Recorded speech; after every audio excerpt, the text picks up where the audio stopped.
we're doing another game night. So we're playing more Call of Cthulhu, a fun little one-shot with a few new guests and recurring faces. We begin in the Arkham Detective Society's office, and there's a young man here wanting to hire their services. Now, around the room, we have several individuals. Let's begin with our returning individuals. There's a doctor in the group. That's me, hello. Would you like to introduce yourself and your character? Yeah, I am Dr. Stanley Lars. Most people just call me Lars, though. I'm 45 years old and very happily married to a strong man who works in the library. This might be the 1920s, but we're not playing 1920s realistic. We also have returning author. Hi, I'm Cactus. I play a character named Tina Larson. She is a writer and a badass. Now, I have a very set rule for set authors. Would you like to introduce the 3 titles of your books that you've recently written and published? David, I would love to do that. For those of you that were fans of Golfing with Giants, Tina Larson has introduced 3 new tantalizing tales published independently. First book that she has written in this time is Bike Cuckers Anonymous, the tale of how one man losing his bike shaped his career. Following that, we also have Lunar Madness, a story about this very group, not necessarily these exact people, but this group, their last encounter in the detective society on a train where some dude went fucking batshit crazy and blamed it on a werewolf, titled Lunar Madness. For reference, that individual is now in prison. Forever. Last but not least, third book, A Modest Garden, How to Cultivate Secrets and Prune Them into the Truth. For those who don't know, basically the entire society, minus one person, and several other key witnesses all decided to blame a police officer who went a little bit doolally on a series of murders instead of the culprit, who was a 7-foot-tall werewolf. Wait a second. Don't worry about it, buddy. We have a private investigator in our midst. Hi, I'm gonna be playing Smiley Tech. I don't really know what to say for intros, but I'm very new to the game, so I'm psyched to be here. We have a photographer. Well, journalist and photographer, but I'm really excited to help out with you guys today. And I mean, some of you guys may have seen some of my photos and articles in the Arkham Gazette, or maybe you know me from some of my alternative works. It's some people call it art, others call it indecent lunacy, but I'm just excited to be here. Fantastic. We also have a lawyer. And hello there, good people. It's your old good lawyer friend, Jebediah Goodman. Our Goodman's firm, helping all good men, no matter what type they are. Usually I will veto an accent, but I fucking love this, so... And finally, in the corner, we have the Thin White Duke. Why, it is a pleasure to join this beautiful soiree I have just swarmed into. You'll find my good man Gus outside should we need to abscond.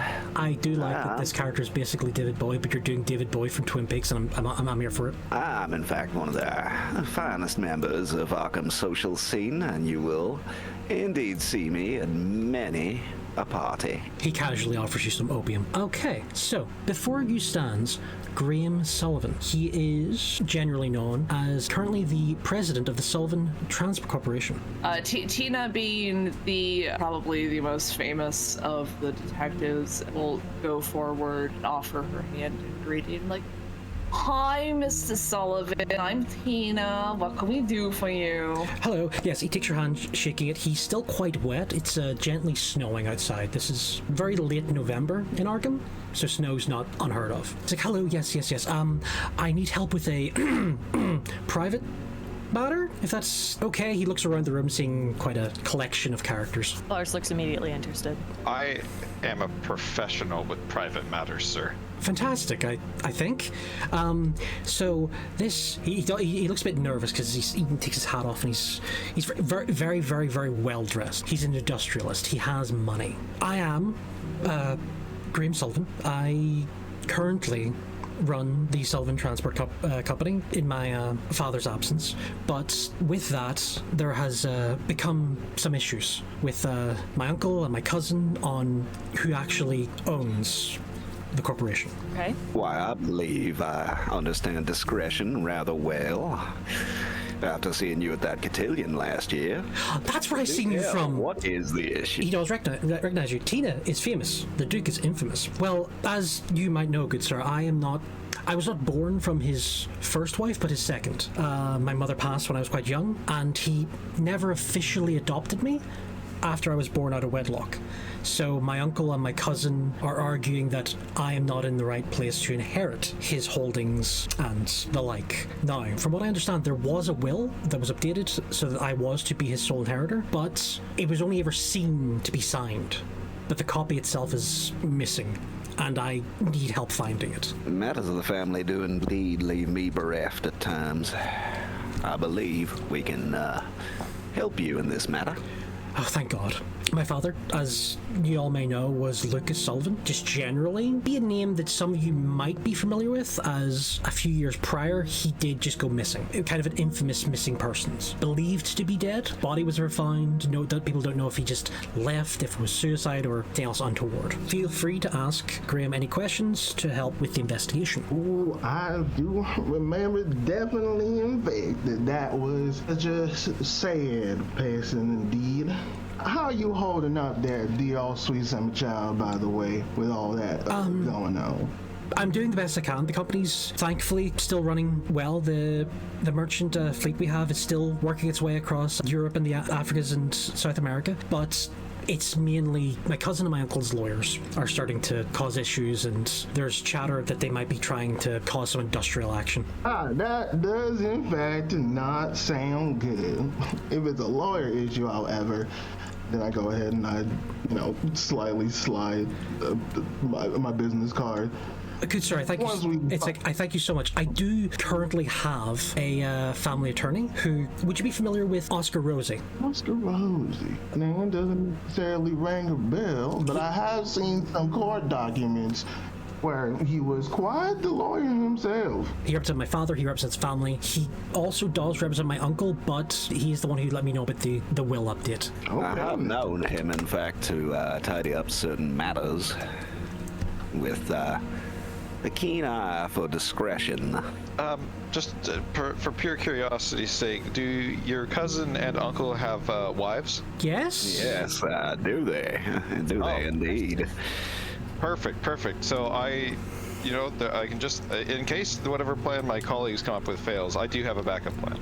Okay, so once again, we just need to find that copy of the will. It'll solve everything, and that's kind of what we need. There is the manor, just outside of Arkham. Now, my uncle and my cousin are currently living there, much to my chagrin. It could be there in his old office. There's also contacting the attorney directly. He may have more information than I do regarding this, or other investigation areas like our company, or maybe the Arkham Library. Calm down, Cat. As the will is the priority here, but any information you might have on the whereabouts or what happened to my father would also help me personally. Perhaps understanding the circumstances of his demise further may help us, not just in finding this will, but also there is the possibility that it may be contested on other grounds. He went missing 4 years ago, as some of you may know. It would be in the winter of 1928. The only real tie was that around about the same time, the company's old bookkeeper, Sidney Tully, also went missing. But we're not exactly sure if it happened at the same time because the missing persons report wasn't filed at the same time. That would be the only other piece of information I really have. You said if this was the bookkeeper that also disappeared? Yes, a Sidney Tully. I believe him and my father were friends. You know about any... Oh, my apologies. No. Oh, go ahead, sir. I was only going to ask if we could, in fact, inquire as to the whereabouts of this Sidney. He also went missing around... He's missing. Yes. Oh, Yes, but do we know any more about his circumstances? From what I understand, Mr. Rosie might have more information. It's 'cause he was heading up a lot of we had a few private investigators tracking individuals, but nothing came about. But I believe he would have more information regarding this. They knew each other. I was quite young. I was barely in my 20s when all this happened. Does this smell like a lead, my fine cohort? It does in fact smell like a lead. All I care about is that I'm going to have two Southern gentlemen solving crimes. My, well, you are in luck. This occasion. Kat, I will accept fan art. With that being said, is there anything else you want to speak to Grim about, or would you like to know about the areas that are open to investigation? I'll ask one thing because I don't remember. You by wouldn't any chance remember the last actions they took on their days when they disappeared? Maybe last whereabouts by any chance? I wasn't in Arkham at the time. I was studying abroad. And had they any interests that might give us some idea of what they may have been considering doing or doing themselves? It pains me to say this, but me and my father, we weren't that close at the time of his disappearance. I was studying away. We had issues. We disagreed a lot. We were fighting before I left. I do not want to pry on such a delicate subject, but it may be relevant to the investigation. What might have been the nature of your disagreement? The worst thing is I can barely remember. I was young. I was a hot-headed idiot. Fighting with your father is like the most natural thing back then. Ah, the perils of youth. Jebediah grabs his hat that he's wearing, puts it over his heart. Is like, oh, the quarrels between the son and his father, the father and his son, arguing over things that do not matter. I do apologize for your loss, and I do apologize for the strain in which the relationship has happened. Hopefully, this finding the deed and us solving this case will hopefully bring some closure to that family turmoil that you've been feeling. Thank you, good sir. Genuinely think he appreciates the sentiment. So you said that you were abroad at the time. Who was the last person that might have known where your father was? That would either be Mr. Rosie. They were very close friends. The man is like a father to me after the loss. Or it would be my uncle, but my uncle and my father had a worse relationship than we did. They despise each other. Well, perhaps that is of interest in and of itself. I have suspected foul play in the past, but I have no evidence to merit it on. He may not have been the hand that dealt such a fate, but he may have some understanding of it. If you despise someone, you pay as much attention to them as when you love them. Do you happen to have the contact information for Mr. Rosie and that uncle? Yeah, yes, he searches, he has a card, very similar to the one the good lawyer whipped out, but for Mr. Rose's office. He hands that. He gives the address for both the Sullivan Manor and the Sullivan Transport Company. Oh, well, I mean, it's always good to ask where do they suggest we start, I suppose. Graham, with nothing else to be said, leaves and thanks you for your time. So back in the room, discuss between yourselves what you'd like to do. I propose for your consideration this solution. Some of us go to the lawyer and discuss these matters with him, while others do investigate the manor itself. There are 6 of us, so we might as well just go both ways. Well, if we suspect him of any foul play whatsoever, we wouldn't want him to be aware that we are investigating without tying him up while we investigate. I assume you mean figuratively. My kind of man. I do believe the handman will come down to you, Mr. Lawyer Pants. So you also okay. So for other options, you also have the Sullivan Transport Company, and also because it is an open resource in this game, you do have the Arkham Library if you want to go back and see any newspapers, listings, or historical documents regarding disappearances, etc. Can meet my wife. Okay, maybe we should go to the library. So once again, there are 4 locations in several of you. How do you want to split this up? Well, I We'll suggest. definitely be going to the library. I'm down for the Well, if library. that's the case, then I'm also going to the library.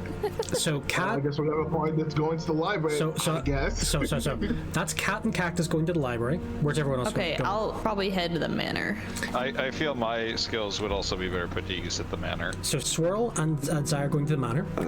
This makes perfect sense to me in the sense that I do believe a lawyer and myself are quite good at talking, keeping a man busy, if that is all we do, should we not find anything out from him. You charge hourly. So you guys are heading to the lawyer? I feel I have to double check where you guys are going. Yes. Since this is evenly split in 3 groups, I'm going to roll for this. 1 to 2, we go to the library. 3 to 4, we go to the manor. 5 to 6, we go to the lawyer's office. Once again, let's mix this up. Okay, we go to the lawyer's office. So the Duke's very lovely town car is being driven by his footman, Gus, very smartly dressed man, and you drive through the snow-covered Arkham. One of the few times a year, the city is genuinely beautiful. It is still very early afternoon, it is bright, and the snow is falling gently. You arrive outside of the office, Gus waits in the car like a good footman, and you enter the office. Will you be telling the secretary who you are and why you're there? I will be telling the secretary that it is a matter not to be disclosed to her. It is a matter to be discussed with our lawman. Have you an appointment? Is this an emergency? Oh, I am far too important for an appointment. Now, I'm going to ask you to roll me a skill check. Adam, have you either fast talk or charm? I have charm. I was going to go for charm. Roll me. I got a charm of 60. Okay, roll charm. Yeah. Well, just take the first one. Take the first one. Yes, she blushes and she's like, oh, I don't know, maybe. I'll tell him it's an emergency. And she blushes one line. And you're led into the office of one Oscar Rosie. This man sits before you. He looks up quite surprised, going, hello? Do I know you? Have you an appointment? He looks over to the secretary. Why are you blushing? Leave, woman. It's man's work. Once again, 1920s. She leaves. He is uncouth, is he not? Mary, come back in. She comes back in. Did you offer these men a drink? Would you like a coffee? Why? A gin? A brandy? Oh, why, yes, I do believe I am a little parched. Mary, fetch these men brandy. Also, what are you doing here? So I believe we have a discussion to have. My good legal friend here may be able to update you on the circumstances of our arrival. Oh, you sir, also a member of the law. He stands up and he actually shakes the hand of the other lawyer. Hello there, good sir. Jebediah Goodman, leader of the firm Goodman Lawyers, at your service. Oh, it's all good, man. The Better Call Saul thing plays in the background. What can I do for you fine gentlemen? Mary comes back with 3 brandies. It's obviously that Oscar's had several of these today, and she leaves you 3 men to drink.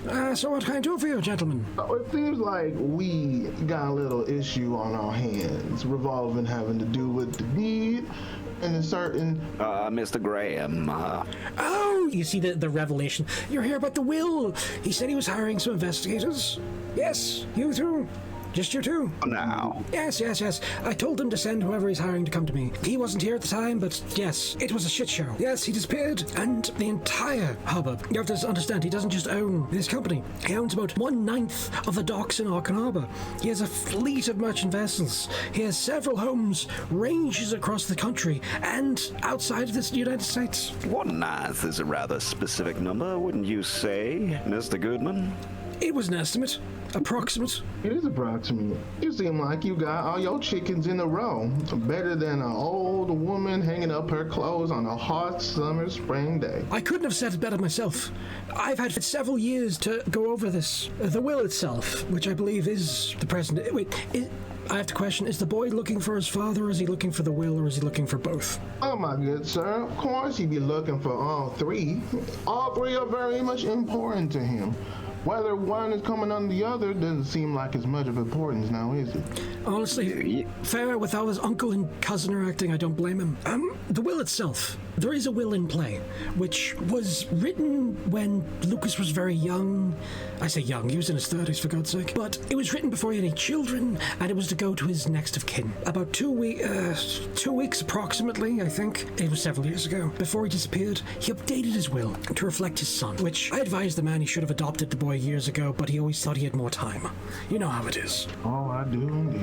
Wrote the will out myself, but we did not get a copy of it. I signed it as one of the witnesses. Judge Hartkill was one of the other witnesses, and Lucas signed it. But the will itself left with him from my office that day. You can at least authenticate the fact that this will exists, though. I can say I wrote it, I can say I signed it, but there's no physical evidence. Is what his brother has been hounding us over for the last 4 years, because he actually has the copy of the old will, which means that he would be the benefactor. Odd, that indeed. One of the reasons I hired so many investigators at the time was because it was quite close to when the new will was written. It was a bit suspicious, I think. Given his strange circumstances around simply disappearing, could you perchance perhaps explain a little more about the business at the docks? Seems travel might be on the cards. That was exactly what all the investigators went for to begin with. They thought he had scarpered to a different part of the country with his old bookkeeper, which I don't see. They were old friends, but what's the nice way to say? I don't want to speak of the dead. If he's dead. Simon was a lout. Be careful with your tongue now. I'm trying to. Not ill about that past. I'm trying to. Do you in fact know if he is on this mortal coil, or if he has in fact shuffled off? If I had evidence that either of them were dead, I would have made the arrangements. I would have had my friend buried in his family lot. I'd had him buried beside his father and his other brother. You may not have evidence as such, but you may have some inkling as to whether or not he has met his demise, or is in fact... He had a habit of disappearing, but it was for weeks. A month at a time. Usually we'd get a telegram that he was somewhere else. Oh, I've gone off up north to do some stuff. I've gone across to California to bask in the sun. I'm off in France, for fuck's sake. He would give us something, but it didn't come. Perhaps he will turn up tomorrow and regale us with tales of his Floridian adventures. I would genuinely jump for joy if the man walked through my office right now. I would punch him, but I would be joyful to see that he was still with us. I'm gonna roll a listening check to see if I believe you. Listen would be you're physically listening. And this would probably be a psychology or psychoanalyze would be these skills. I could roll psychoanalyze. I put way too much into that. Oh, fuck yeah, you can roll that one if you like. My dear friend is rather keen-eared and keen-eyed. I would be interested to see what he has to say about just... I know I have a 60 in psychoanalyze. Okay, well, in that case, roll. Okay, 38. Yeah, you pass. After listening carefully to what the man has said, you genuinely believe his heart is in the right place. You believe that he is missing his friend. You believe that he genuinely tried his hardest to find him. And you feel that he is frustrated with the position that he's currently in, having to deal with Lucas's brother. I do believe that this man and what he's saying is the truth. He seems like he's a God-fearing man that does in fact seem like he does miss his old friend. I don't suspect any foul play, which makes this a bit more difficult trying to find out this whole will situation. Tell me, while we understand this situation a little deeply, what was the relationship with this supposedly not so dear brother? Do you suspect there might be any Christoph has been a jumped up little shit since the moment I met him. Oh. The Sullivans are money, but Christoph is a blue-blooded little silver spoon up the arse kind of thing. Got what he wanted. Being a spoiled brat since he was able to say, I want that. His brother now was a bit more bohemian. He gave back to the community. He liked to travel. He invested in businesses all over. The individual who went missing with him, Simon, Lucas, put forward the money to start that man's business. It went under, but he supported him, even brought him back onto the company. His brother, on the other hand, well, I've never seen that man willingly give money to anything. He is a crook. Oh, there is some very strong words that you were using there. I've had to deal with this little shit for the last 20 years. I will happily tell this man to his face that I think he's a cunt. Damn. My petticoats are ruffled upon hearing that. I do wonder Wearing if petticoats? it's a turn of phrase. You're not? If there is, in fact, something to this, would you see it in his capacity to cause harm to his own brother? I wouldn't put it past him. I could see him scheming something, but usually he goes by lawyers. He would never do it himself. Well, if he can hire a lawyer, could he hire someone a bit more unsavory? He has never been linked to anything like that, but I wouldn't put it past him. Now, sir, just for your understanding, and I would like you to keep this from anybody, you in fact have another pair of investigators at the manor. Oh, God help them. God help them, why? Because that prick's there. Meanwhile, at the Sullivan Manor, we have a private investigator with a surprisingly nervous photographer. The manor is just outside of Arkham. It is a beautiful, old, Gothic building. They are stopped at the gate by security, though. What's your purpose visiting? We're here for we're here on. I'm just gonna, speak on behalf of my colleague here. We're actually here at the behest of oh dear, hell, what's it? It was Graham, I think. Graham? Yeah. Yeah, we're here at the behest of Graham. You see, I'm actually a relatively famous journalist. We're here to write a piece on him in the upcoming paper as the new inheritor of the. You see the security guard look around and he goes, I wouldn't really use those words around here, inheritance or any of that, because you see him almost like 1,000 yards there. Graham Sullivan isn't currently here, but the other Sullivans are. Oh well, that's perfectly fine. We were wanting to interview them for the piece, regardless. Really? He looks at you like kind of like, really? No, Zai, because you said that, you're lying. So I'm going to need you to let's see. What should we do for? Have you either fast talk, charm, or any skills that might be persuading? Oh, I have persuade. What's your skill in persuade? 50. Roll. 49. Okay. What paper are you with? The Arkham Gazette. Okay. He opens the gate and kind of waves you through it. You walk up this beautiful gravel path that seems to be salted, so the snow itself is melted on. You get to the door. There is a footman who looks like be fucking freezing, by the way. Opens the door and lets you in. You enter into a lovely Arkham Manor.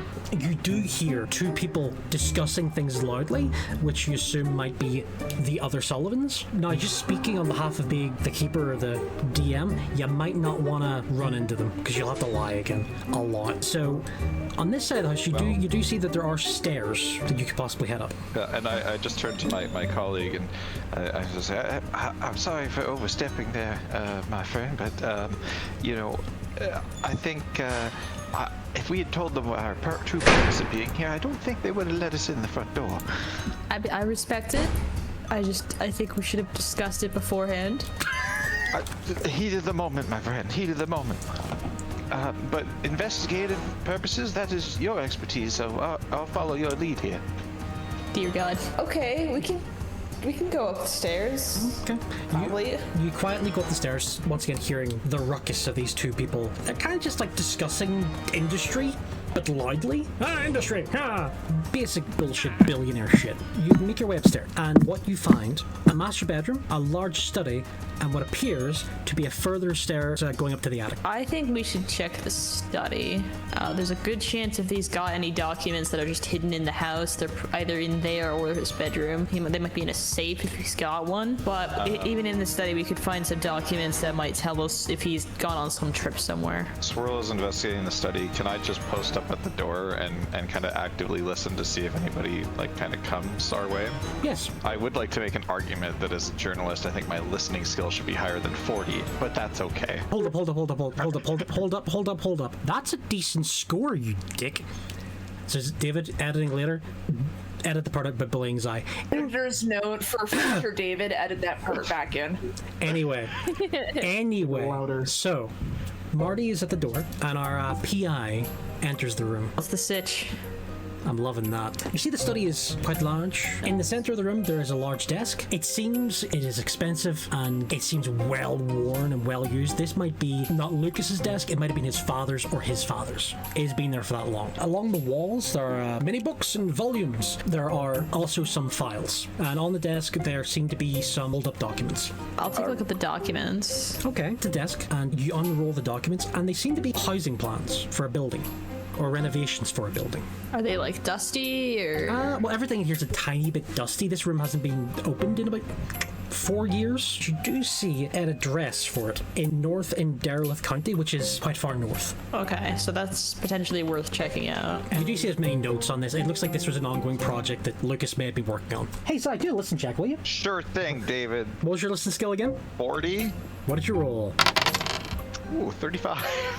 You do hear that there are people moving around downstairs, Okay. but you don't hear anyone at the bottom of the stairs. So back into the room with our PI. What else do you want to check? What are those files? There are several which are locked. As you get the one which is open, you do see that they're like shipping manifests. But these are for like 2 tons of grain going from Cambodia to France. That kind of thing. It's for it's work related. It's for the shipping company. Do you have a lockpick? Do you have lockpick as a skill? I do. Well, I have locksmith as a skill. I assume that's what that is. Is that not? Do you know what? Screw it. Let's use it as. Okay. So what is your locksmith? 60. 60? Let's get a meet D100. 67. Basically, you get to the point where you're a bit out of practice. You know if you try any more, you're going to break the lock instead of actually opening it. Okay. Zai, can you give me a listen skill? Another one? Yes. Fuck. You literally posted out outside the door to do this very thing. Okay, hold on. Wait a second. I'm clarifying. So when you roll a 0 on the 10 dice, 40 on the other dice, is that 40 on the dot? That's 40 on the dot. That's That's 50. That's 40 on the dot. You pass. Here, there's some commotion downstairs. Someone has arrived. Voices are being raised. You can't really make out what's being said, but no one is coming up the stairs at this point. Okay. Is there anything else in the room of note? There are many photos on the wall. Some of these are old. Like, I mean, pioneer black and white thump kind of photos, like with a flashbulb. Like Dick Yarrow type. Yeah, and you see a lot of fur trappers. You see what looks to be an old town surrounded by dense woodland. You do see what looks to be a house being built. Oh, this fucker just pissed off to Alaska. Would I be able to tell if it like lines up with the plans that I found?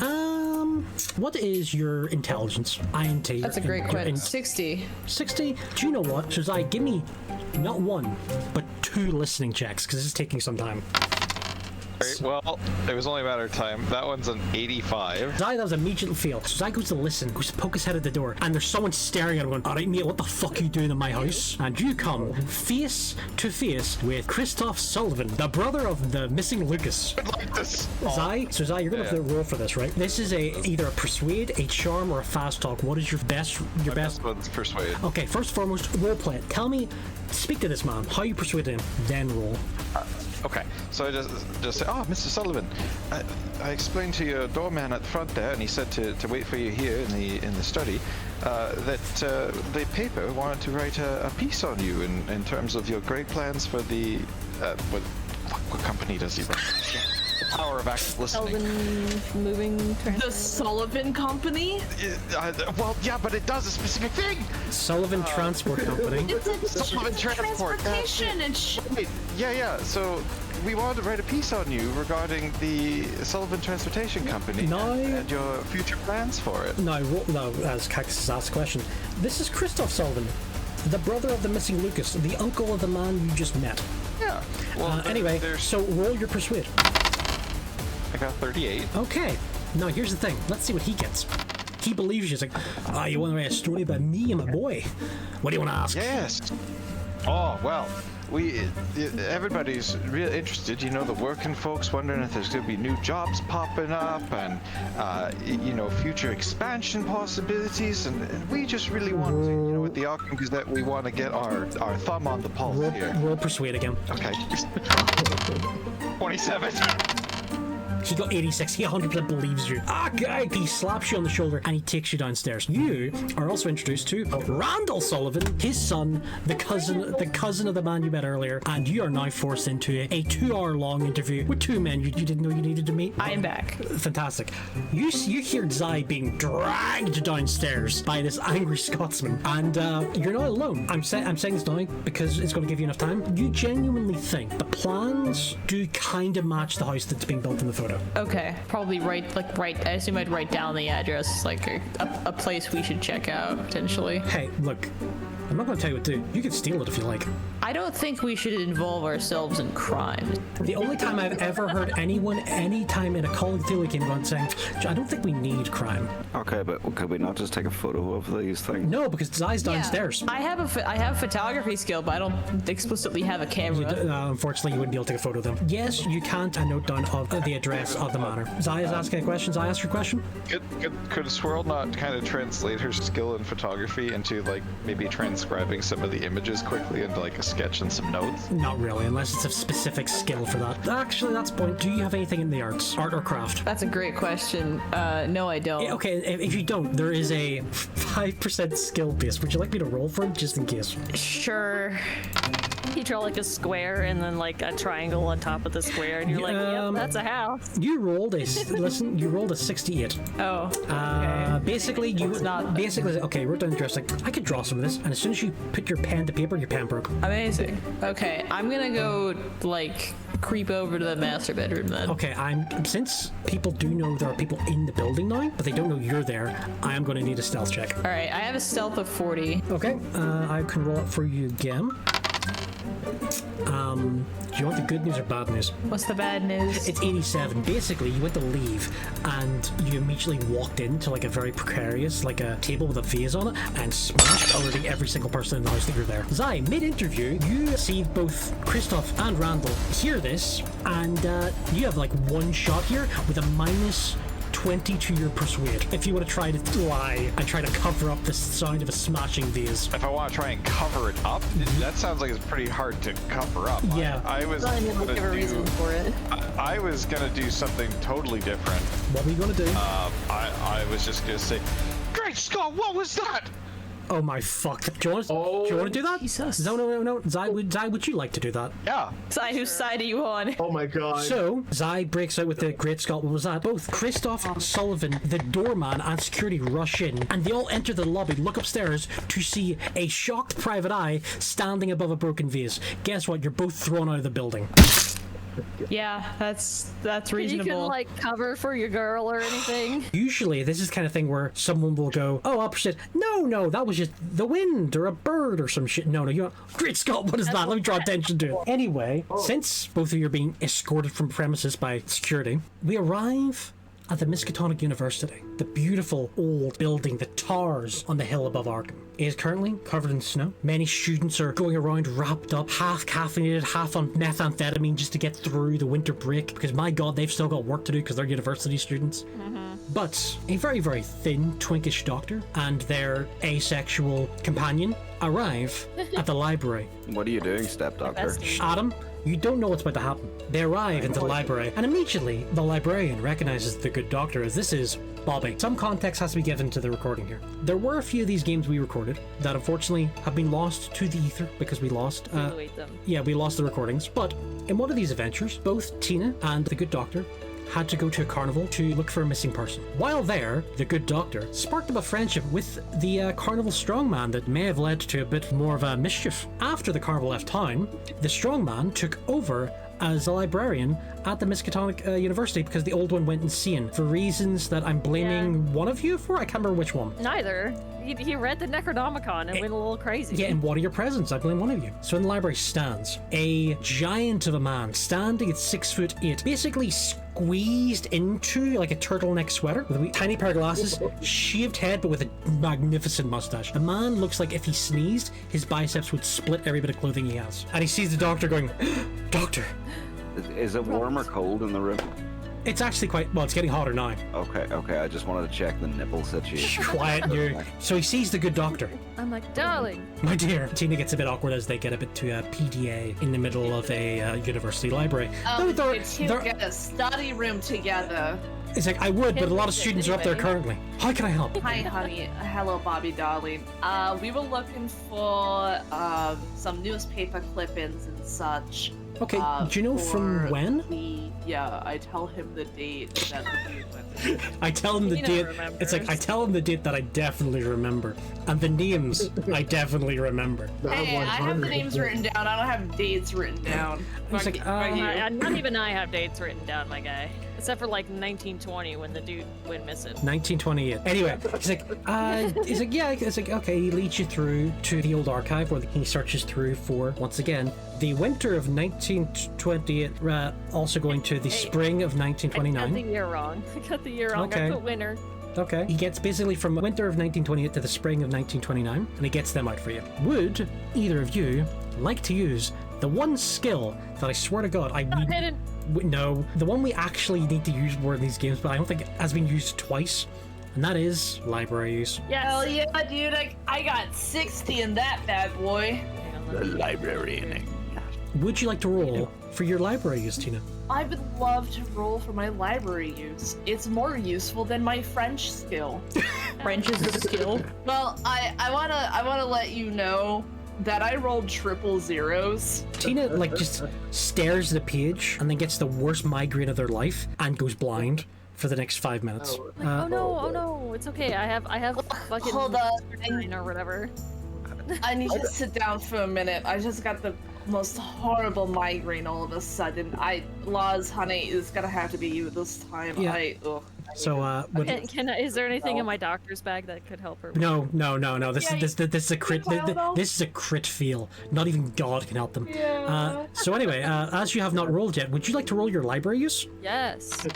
I got a 17. As you go through this, you see there are many articles around this time regarding Lucas Sullivan. Most of them are about, yes, famed industrialist and head of the Sullivan Transport has gone missing. And they're mainly about just him and his life and, yes, he once rode a canoe through the Congo. That kind of stuff. Not really, yeah. It was a tiger hunter. But there's one article you do find. On an elephant molester. I would like to say that both Cactus and Cat were silent during everyone else's bits. Adam. This is fun.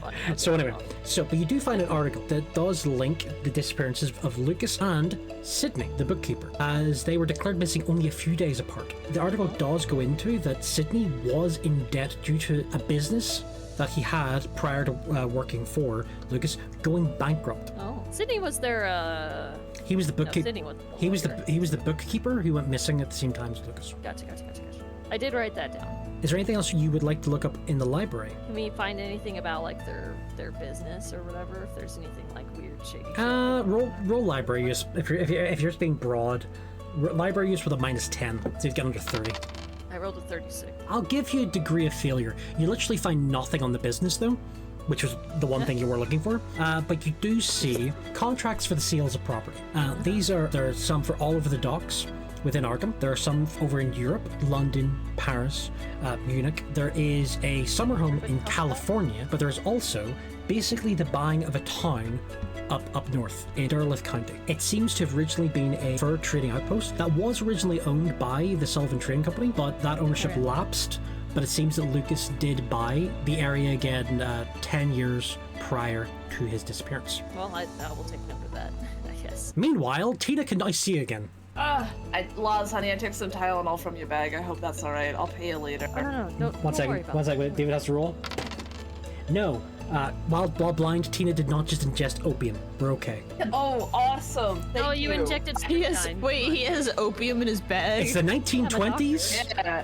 Please. You can go get Coca-Cola, Yeah, the original recipe Coca-Cola at this point. Yummy! Is there anything else you'd like to do while in the library? Yeah, but I'm not gonna answer it for brevity's sake. Okay, while Tina is doing something, Lars goes up behind the shelf and blows Bobby. Tina, what would you like to do? Hell yeah. Get away from that. Okay, so after you got past the sound of slurping, what did you have to? Oh, fuck, what was it?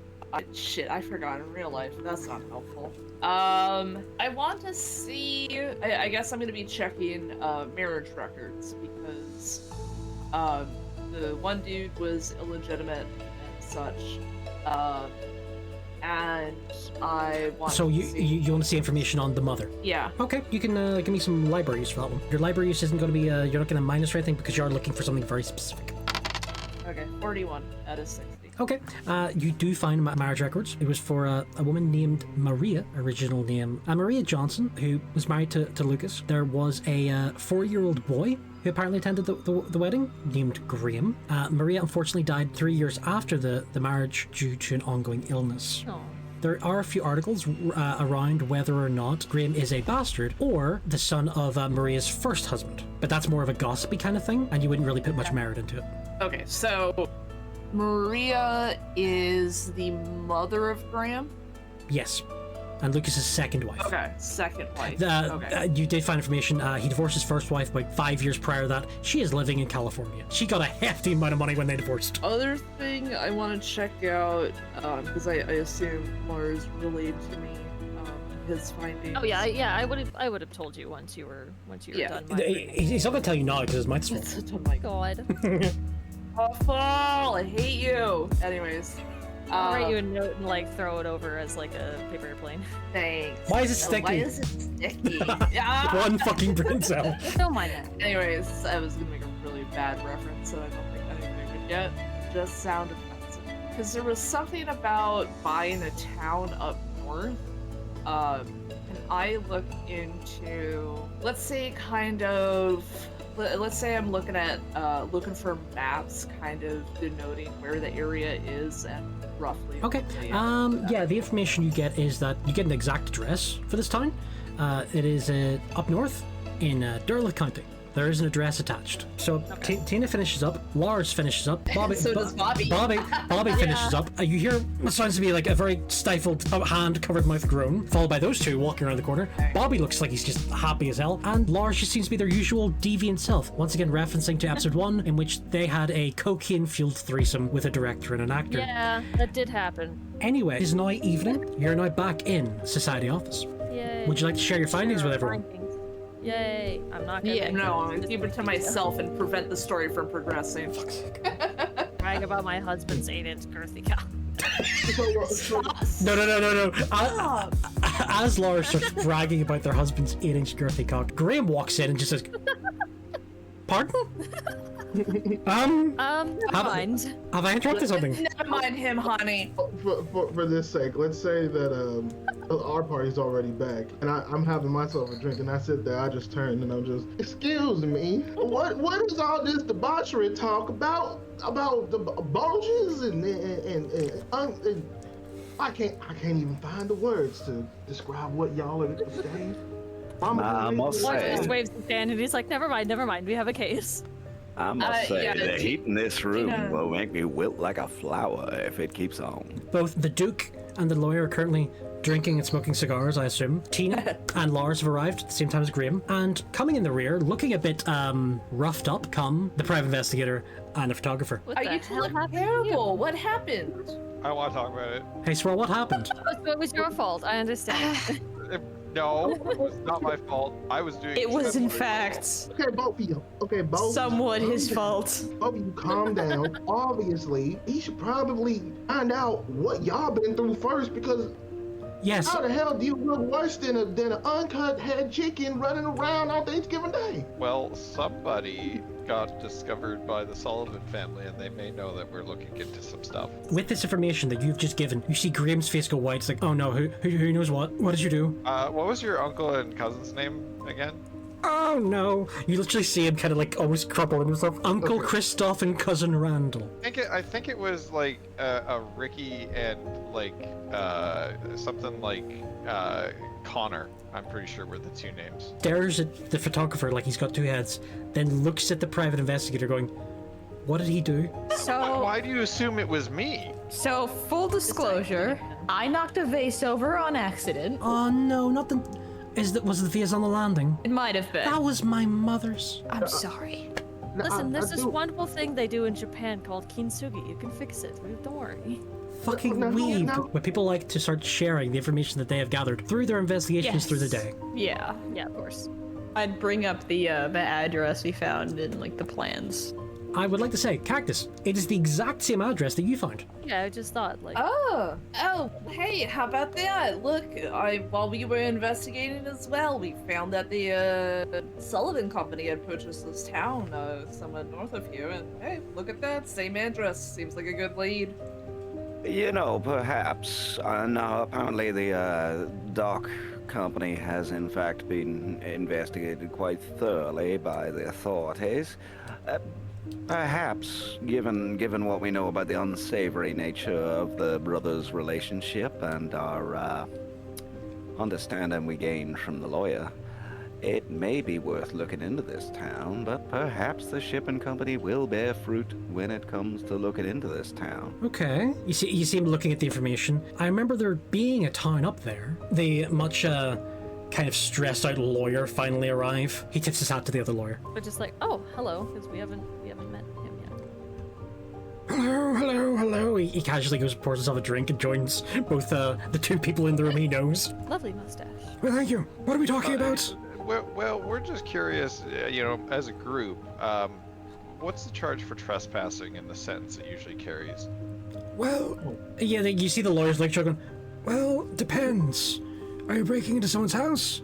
Are you breaking into a warehouse? Are you breaking into private property? Are you breaking into a museum? I've not done that. He drinks quietly. I've not done that. Six of the above. Place can be described as a museum, but in this particular circumstance, I believe my colleagues are concerned about any repercussions from our investigation. Wait, what do you mean? And you see Graham just casually goes, oh, there's a property up north. And the lawyer looks at the old fur trapper trading post. Yes. We used to be a part of the company years ago. Your father bought it 10 years, I think, before his disappearance. There's an old manor up there that he was, I think he was renovating. Tell me, did he have any interest in mink or other such furs, or do you believe his interest may have been he did unrelated? He did own a coat that was made out of bear fur, but he shot that himself. The old trading post. There are many stories of why it was abandoned to begin with. You seem kind of like zoning. Care to enlighten us as to these stories? Elucidate us, please. There's about 1,000. Oh, it's haunted. Oh, the men went mad. From what I can tell, there was maybe one bit of truth that went through it. Someone was discovered who had been lost in the woods with a team, and they were their only survivor. They went a bit mad and, I believe, tried to eat someone. They may have had to eat their friends, but you know how it is. Oh, it's the old native Wendigo. It's a werewolf. It's a vampire. It's Satan himself. Fuck knows. But in truth, there is no party quite like a Donna party, is there? Quite, yes. I believe the man's name was Kebab. Anyway, after that, everyone believed the area was cursed. It was abandoned. But your father, he didn't believe any of that hokum and bought the land again. I think he was wanting to retire up there. Out of question, do we happen to know if he made any trips up there? Occasionally. I believe he was trying to renovate it himself. He was sporadic in when he went. I do wonder if you happen to know when he last made a journey up to this supposedly haunted place. The summer before he disappeared. It's quite high north. The snow up there is quite... It would be quite impassable at other times a year? Sometimes, yes.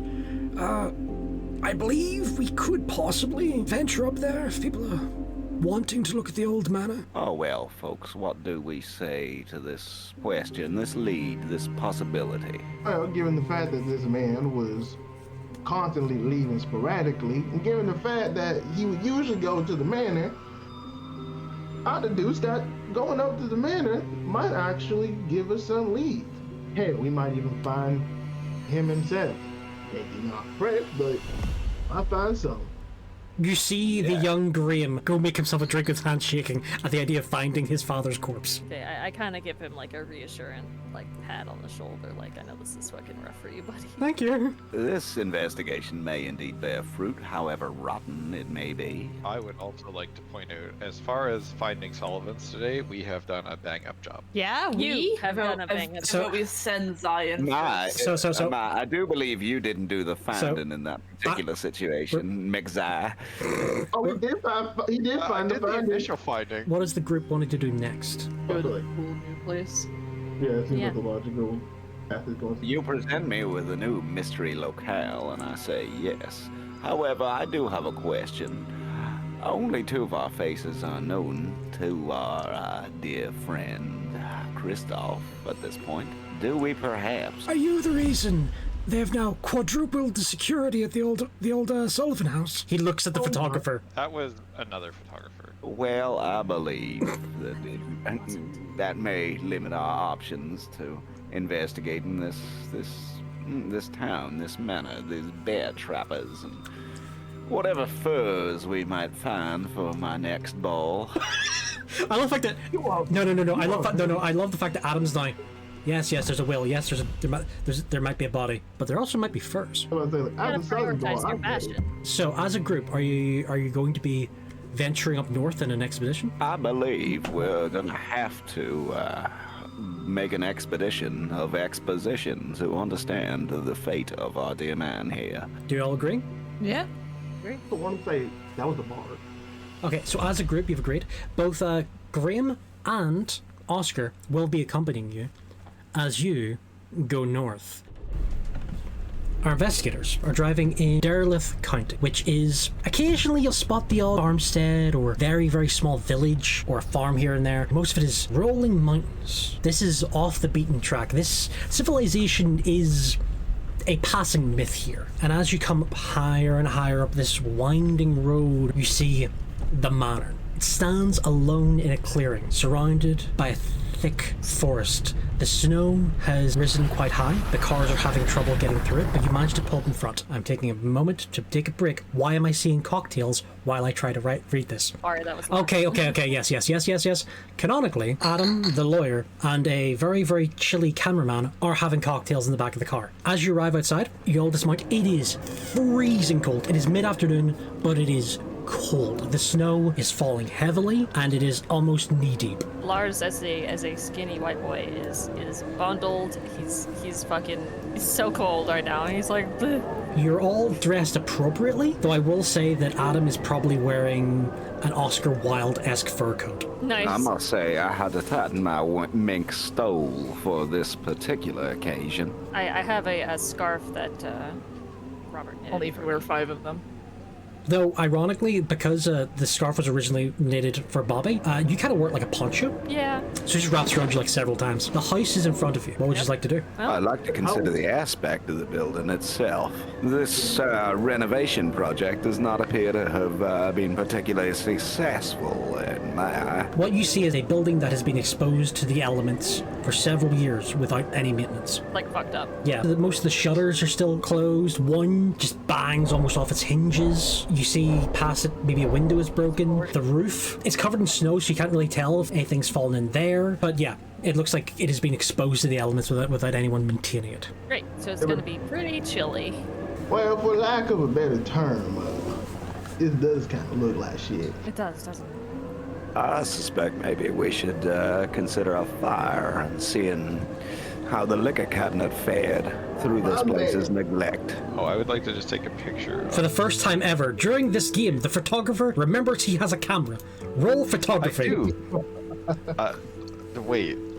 Photography. Oh, that It's is a one skill. of my skills. Yes, usually, by the way, whenever there's a photographer in the game, they take a photo of fucking everything. Everything. Zai, would you like to take a photo? Yeah, so somehow I failed at taking a photo. What did you- I got no.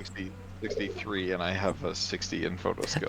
Okay, degree of failure. Basically, Yeah. you line up, It's a you little take the awkward. photo, but it's slightly out of focus. But you have, now I have a picture of the house. It's just slightly blurry.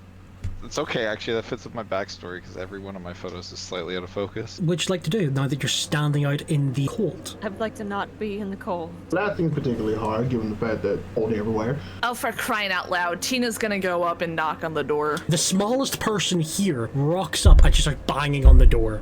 There is no response. I believe, for your consideration, we light the fire and investigate the liquor cabinet, as I said previously. I would like to encourage Tina to break down the door, and as they do, I would Have like to to take do a photo that. of them doing it. Tina, would you like to try to break down the door, or would you like to try the handle? Yeah, I'm gonna try the fucking handle. It is unlocked. No. Awesome, excellent. Tina goes in. Tina, as you enter alone, and you enter a long hallway, it is freezing cold inside. While I was outside, did I notice like a chimney anywhere? The exterior of the building. Yes, you Okay, actually so noticed using that several. information. Oh, there were several chimneys. Okay. Using that information, can I try to use it to locate where a fireplace would be inside the manor? Okay, pick left or right. Left? Okay, you immediately enter what seems to be a living room with an adjoining wall to a small sitting room. There's a fireplace just there in the middle. Heading to the door next to left, you enter a room that looks to be like mid-renovation, partially. Everything's covered in dust sheets. Seems to be some wallpaper that was reapplied, though some of it's now starting to peel, as once again it has been several years. But there is a large fireplace at the bottom of the room. Lars is immediately behind her. Lars is behind Tina. Tina's trying to light a fire. No, Tina lets somebody else do that. At this point in time, only 2 people have entered. I believe I will wander on in. Adam wanders in, and Gus, his good manservant, is directly behind him. Excellent. Gus, help me out here. I believe we can find a liquor cabinet. I think we'll start with the dining room. Hopefully that does suffice. Yes, If sir. not, I believe one of us is going to have to go to the kitchen and At the very least, I hope for some cooking sherry. Okay, so he opens the door to the right. I think you have a problem. And there is a dining room. You see that it's barely, it's being disused, but the table itself does seem to be that it was set for 2 people. Just a plate, a couple of glasses, forks, and what looks to be 2 very moldy, black, dead mold. Whatever's left there was left there for years. Rather odd. Yes, I believe he said, the lawyer, I mean, that they were renovating upon their own self. But yet I see 2 plates set and left. quite so. He hurry. walks over to the bottle and the table, goes, "It's port, but I believe it may have gone off, sir." Okay, Gus, I do believe I see a cabinet. So both you and Gus go over to the liquor cabinet. What's everyone else who's currently outside? I think I'd follow Tina. Yeah, I was gonna say, I'm coming in. Okay, so the rest of the group is entering the hallway now with both Graham and Oscar the lawyer. I would like to take several photos of my friends and comrades either taking things or stealing things they shouldn't. Okay, so someone's doing that. How much Wait, hold on. Zai. So someone's doing that at this point in time. I'll allow you to take a photo of everyone entering the building. Roll photography. Well, I'm literally stealing stuff. I know, but you're in a different room. They're only in the hallway at this point in time. So Zai, you I can. got 13. Yes, you take a photo. In fact, do you know what? You did take a fantastic photo. The lighting just coming in from behind into this dark hallway really sets the mood, and you do get the perfect collection of everyone's face at this point. Graham, the son, he is worried, he is terrified. The lawyer, stern but steadfast, and everyone else is coming through. Well done, you took a nice photo. So, with that being said, what is our lawyer and our PI wanting to do while you're now inside? For me, when I'm inside, I'll go to where Tina is. So you're heading to the left into the living room that's partially done? Yeah, but before I go in, I will yell to the right. The Duke man, if you find liquor, please pour me a cup for myself, if you will, before going into the living room. You know I shall, sir. I do need company for a drink. In the living room, we have Tina, Lars, and the lawyer. Okay, so what is our PI doing? I don't know. I think I'd maybe take a look at the. I would see the mold, right? No, the mold is on 2 plates that are in the dining room. Currently, you're in the hallway. You see some stairs going up, and you see that there is stairs going down. Okay, I'll go down. Okay, you come to a large cellar door. Do you want to try to open it or anything? Yeah. Okay, Got a lockpick. Okay, there's no lock on it. You tried to give it a good yank, but it looks like the wood is warped, as in it's been there too long. Maybe some damp's gotten to it. It is warped in the frame, and yeah, there's no budging it. Marvelous. Zai, what are you doing? I guess I'll just keep a lookout again. I was really good at that the last time. Fuck's sake, I. Okay, so Zai's currently just at the front door, cold. Jump back into the room. Gus and the Duke, you open the liquor cabinet. It's not stocked up. When you say not stocked, As in, it's empty. Gus turns to, the Duke going, "Well, sir, I could always go to the car and get some gin." Thus, perhaps you may.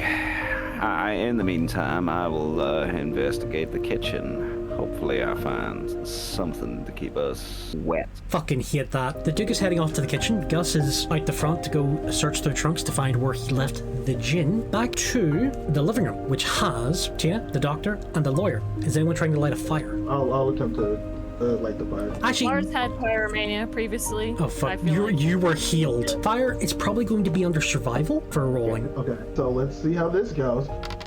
What did you roll, buddy? I rolled a 60. You rolled a 60? I rolled a 60. Basically, you rocked up going, excuse me, doctor. Step aside, little lady. Let me light a fire. And then you did that thing where you should rolled a stick between your hands, but you weren't rolling it into anything. And you did that for quite some time. And it was a tiny bit embarrassing. I will sit there one knee and just try and be like, I'm gonna be honest.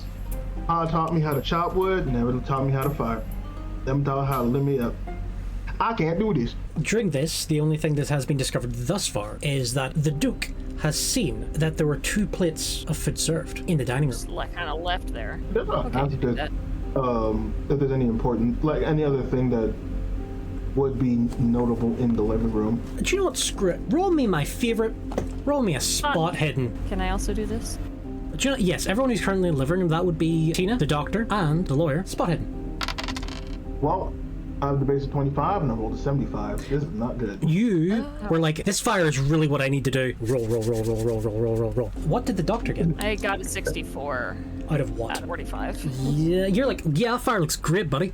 You too? I got a 46 out of 40. I'll give you a degree of failure. You look around the room and you see the work that was being done. It looks like everything is laid out. You see literally a bucket of dried sealant. But you realize, nah, that's probably wallpaper paste. Someone was in the middle of doing this and this is just dried and frozen. And you see like a table's been laid out. You see Like some... two instances of things just being there, but Yeah. they shouldn't have just been there. Yeah, so you're thinking someone was putting up wallpaper in this room, but if... Yeah, like Thanos snapped or some shit out of reality. Or they just had gotten to a point and they stopped. So, the Duke. Basically, the Duke saunters into the kitchen. You see that the stove, you look in, you see one does have ashes at the bottom of it, so something was burnt there quite a while back. You have a wee look into the pantry. You see that it's stocked with a lot of provisions that have gone off. Like, I mean, wilted away. Like a mummified apple core. And a lot of tinned provisions. You do see bottles of water. You do see 1920s era Coca-Cola. You see 2 large canisters of kerosene, but you think maybe for lanterns and the like. And you see 1 bottle of red wine. Okay, I do believe I have a solution to my problems, at least while Gus gets back from the car. Take that bottle of wine and abscond back to the living room to meet the others, but I shall grab some kerosene and sling it upon that fireplace. Oh dear, sweet fuck. It all smells nice and warm. I don't know. Kerosene? Yes, you see, Yeah. because of how he's described this, those here in the living room see the Duke wander in, once again, with a canister of kerosene, just drinking straight from the bottle, because I'm imagining he didn't get himself a glass, of red wine. Hi, Mr. Goodman, my good friend. You want a drink? Now, here's the thing. Are you offering him the wine or the kerosene? Either or, whatever his taste may be. I'm tempted. No, I'll play it. No, for David, I'll play it straight because I would have taken the kerosene and thrown it on the fire. But I'll take the wine. That's the point of the kerosene. That's why I got it. Okay, then I'll take the kerosene. I'll be like, oh! Heck, like I obviously got that to light the fire because you can't light a fire. So you do this, you pour a little kerosene on it. Yeah, roll survival again, because you need to try to light this. Fire bake. Yeah. Oh god, can I not like put just a little bit just to like? Oh no, basically, no, you've soaked this shit in kerosene, you still need to light the fire. And you're the You one guys doing smoke? this. Whoa. Him and I were smoking cigars earlier. Gus. Oh, fuck's sake. Gus. Gus is still getting my gin. Yeah. God damn you and your alcoholism. It's not alcoholism in the 1920s. It's being social. Anyway, roll survival. So we know, what was that? I got a 90. I'm rolling for this.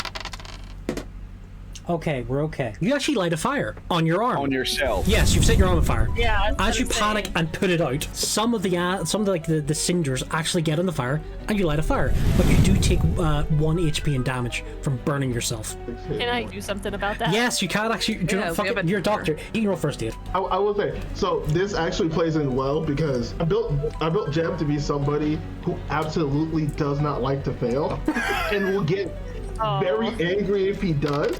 Gotcha. I rolled a 30 out of 70. Okay, listen, it was only 1 HP. Basically, the doctor looks at it and goes, you're fine. So, back to the hallway. We have the photographer, the private eye, the son, and Oscar, the other lawyer. You see that they're looking up the stairs. I could go towards the stairs. I'll leave my post at the front door. Zai leaves his post at the front door. 3 polar bears freaking no. So Zai, you're now on the upper floor. You find yourself on a landing. Both Oscar and the son have followed you up. What would you like to do? Where would you like to go? I guess what's immediately visible, like, once we get to the second floor? Okay, either you can head directly forward to stairs to the attic, or you can turn left or right. I'll just shout down the stairs to everybody, like, hey, there's a whole second floor up here to look at. I'm gonna go up into the attic. Let me know what you find, and I'm gonna head straight for the attic. So Zai immediately goes up into the attic. By the way, Zai, thank you so much. There's always at least one idiot who goes to the attic first of all. What? Don't worry about it. Meanwhile, what's everyone else doing on the ground floor? Has Gus brought me my gin yet? He's currently going through the several travel boxes that you've brought. Oh, well, then I am probably drinking wine in the parlor or the living room. Okay, so what I'm asking is I this. feel like now that the fire is lit, I feel like me and Tina can like take a look around. I mean, maybe I, in my consideration, think to look around the living room. Roll spot hidden. My question was going to be, was anyone else going to explore the floors I ignored? Yeah, roll spot hidden. What was my spot hidden? It is 54. Okay. That will do it. As you look around the living room, yeah, you kind of see mainly similar things to what Cact's seen. You do think, yeah, this wasn't oh no, someone suddenly stopped mid-job, but other than that, you see the way the wallpaper is, it looks like someone was taking a break mid-job, not that they stopped suddenly. Much like the dining room I was in, I seem to have happened upon a notion that whatever did happen here happened rather suddenly, in the sense that there is not a soul that leaves things in this particular order. It does seem quite strange. It's almost as if they just suddenly disappeared on the spot. Adam, from what you've just seen, you don't think they just disappeared? No, I suspect that there was some sort of foul play. There was some reason that they were so thoroughly interrupted upon their days. Whatever could it be? Do we believe the ghost stories, or do we consider bad actors? Everyone else who's currently on the ground floor, is anyone else going upstairs? Sure. The NPCs are interested in going up there, so I mean, we should probably go up there. Okay, Swirl and... I'll go with it. I'll go up.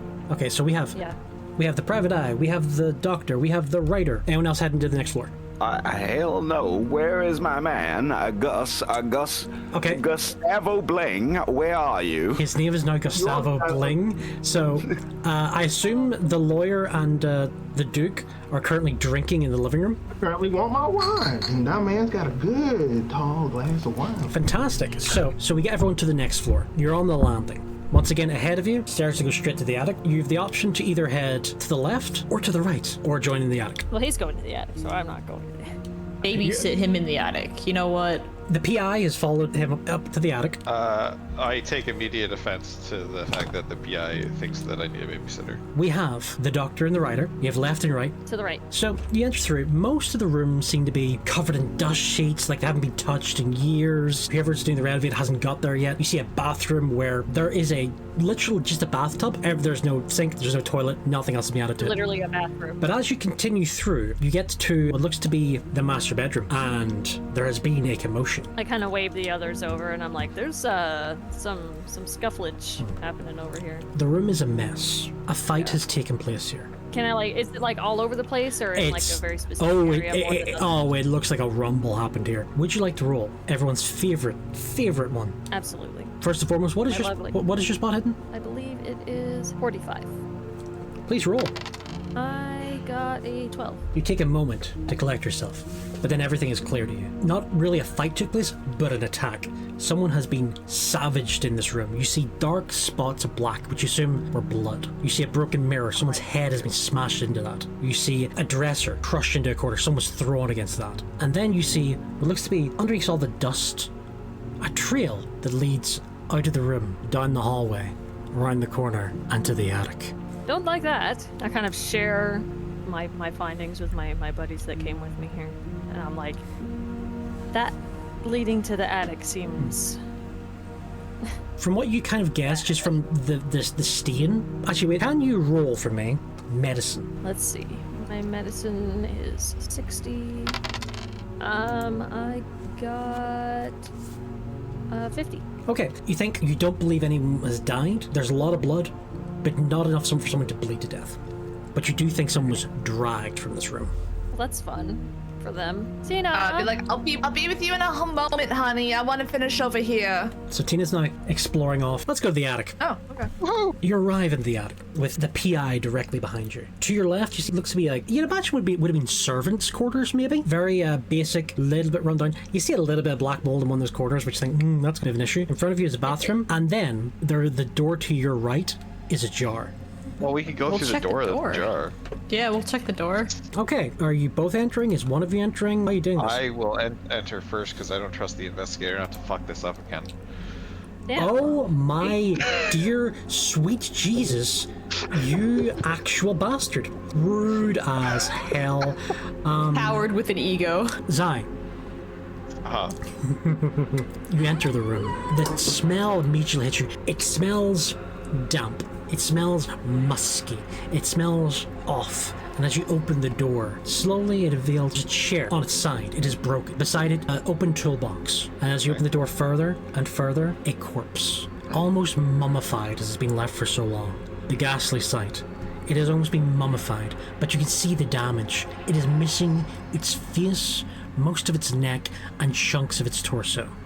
You think someone has eaten this corpse, possibly while they were still alive. Now, do you know what you're going to do for me, buddy? You're going to roll a sanity check. Roll con. What is your con, buddy? Oh, my con's actually really good. Is it? It's 70. I got a 72. Okay, it means I get to roll dice, see how much sanity you lost. Oh, look, Zai. You've lost just enough that I can give you a fun thing. You've lost 5 sanity. So, Zai, buddy, oh friend of mine, would you like to roll for this? Or would you like me to choose? I just roll a D100 again. No. First and foremost, roll and then tell me odd or even. Odd. Okay. Now I roll a D100. 97. 97. Ooh. So, my buddy, my brother in Christ, you've just got yourself the first mania of the game. 97. Yep, well done. You have, oh god, how the fuck did I say this? Trichotillomania. The craving to pull out your own hair. Basically, every now and again, I'm going to make you do a con save, and if you fail, you pull out a chunk of your hair and roll again. So, Zai, since you've developed a new thing off the bat, roll con. 20. You're okay now, but the private eye does hear you scream like a little girl. My question is this. Do you warn the private eye what they're about to say? No.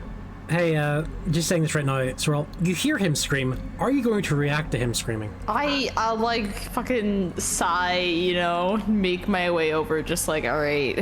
Okay. You see the same thing he's seen. Because you're literally mentally preparing yourself, give me a con save, but with a +5. 60. So, you got a 93. Oh no. I see. It means I need to roll a big dice. Roll the big die. Seeing this decimated corpse, you scream loud enough that every single person in the house hears you. And you lose 12 sanity. Oh! Now, the worst part of this is, I gotta give you 2 things. Would you like me to roll them? I don't know. Do what you want. Okay, you get one of each. Let's start with your phobia. I'm gonna roll for this one. Give me... So the first one is gonna be 31. Phobia, your brand new phobia is... Actually, I need to work for this. Disposophobia, the fear of throwing stuff out. You're now a hoarder. Oh, wow. The next one, 39 for your mania. Dryptomania, the compulsion for running away. And as you have just failed your sand check, you run down the stairs, screaming. And yeah, both the doctor and the writer see you beelining it past them. Now here's the thing, with that scream, something happens. Deep from within the house, something screams back, bellows deeply, to the point where you almost feel like the wall itself is shaking. And this goes on and on, until you realize the sound is not coming from outside the house, this thunderous, rolling sound. And your last moment of realizing is, oh shit, we're on a mountain, and the house is hit with an avalanche. All light coming from those windows has vanished. The house is submerged in snow. Is Gus coming back with the gin? Gus literally walked through the front door, holding a bottle of gin, and is smacked from behind with a wall of snow. He made it in with a hair's breadth of time. And also, he didn't drop the bottle of gin. Yeah, Dude, go Gus. Yeah, let's fucking go, Gus. Oh my god, yes. So yes, Clark just looks at Teen and he's like, why the fuck does this always happen to us? you're now snowed in. Who's on the ground floor again? Shit. Me and the other lawyer.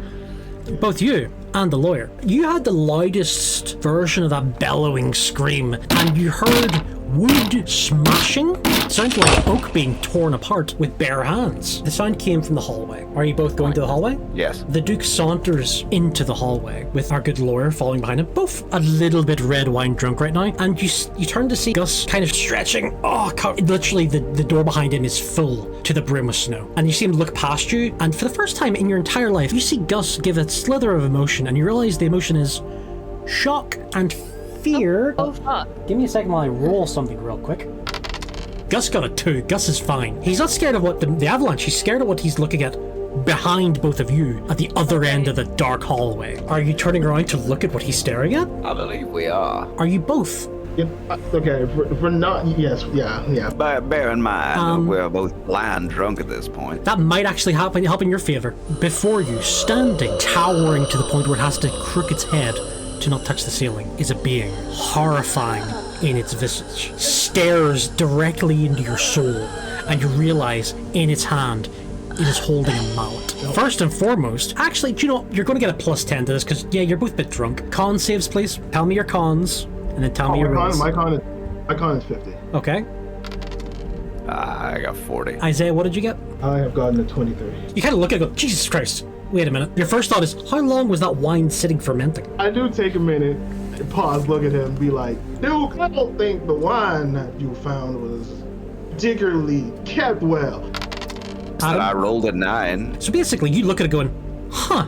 That is your emotional reaction to seeing this towering monstrosity standing before you. Is, huh. I wonder if we should call it Jebediah. He does have a mallet. I wonder, is he going to do some woodwork for us? We're going to need it to get out of this place. The thing is to approach you. Let's give it a shot. What's good, my old man? My name is Jebediah Goodman, part of the Goodman firm. The creature stares directly and goes, hungry.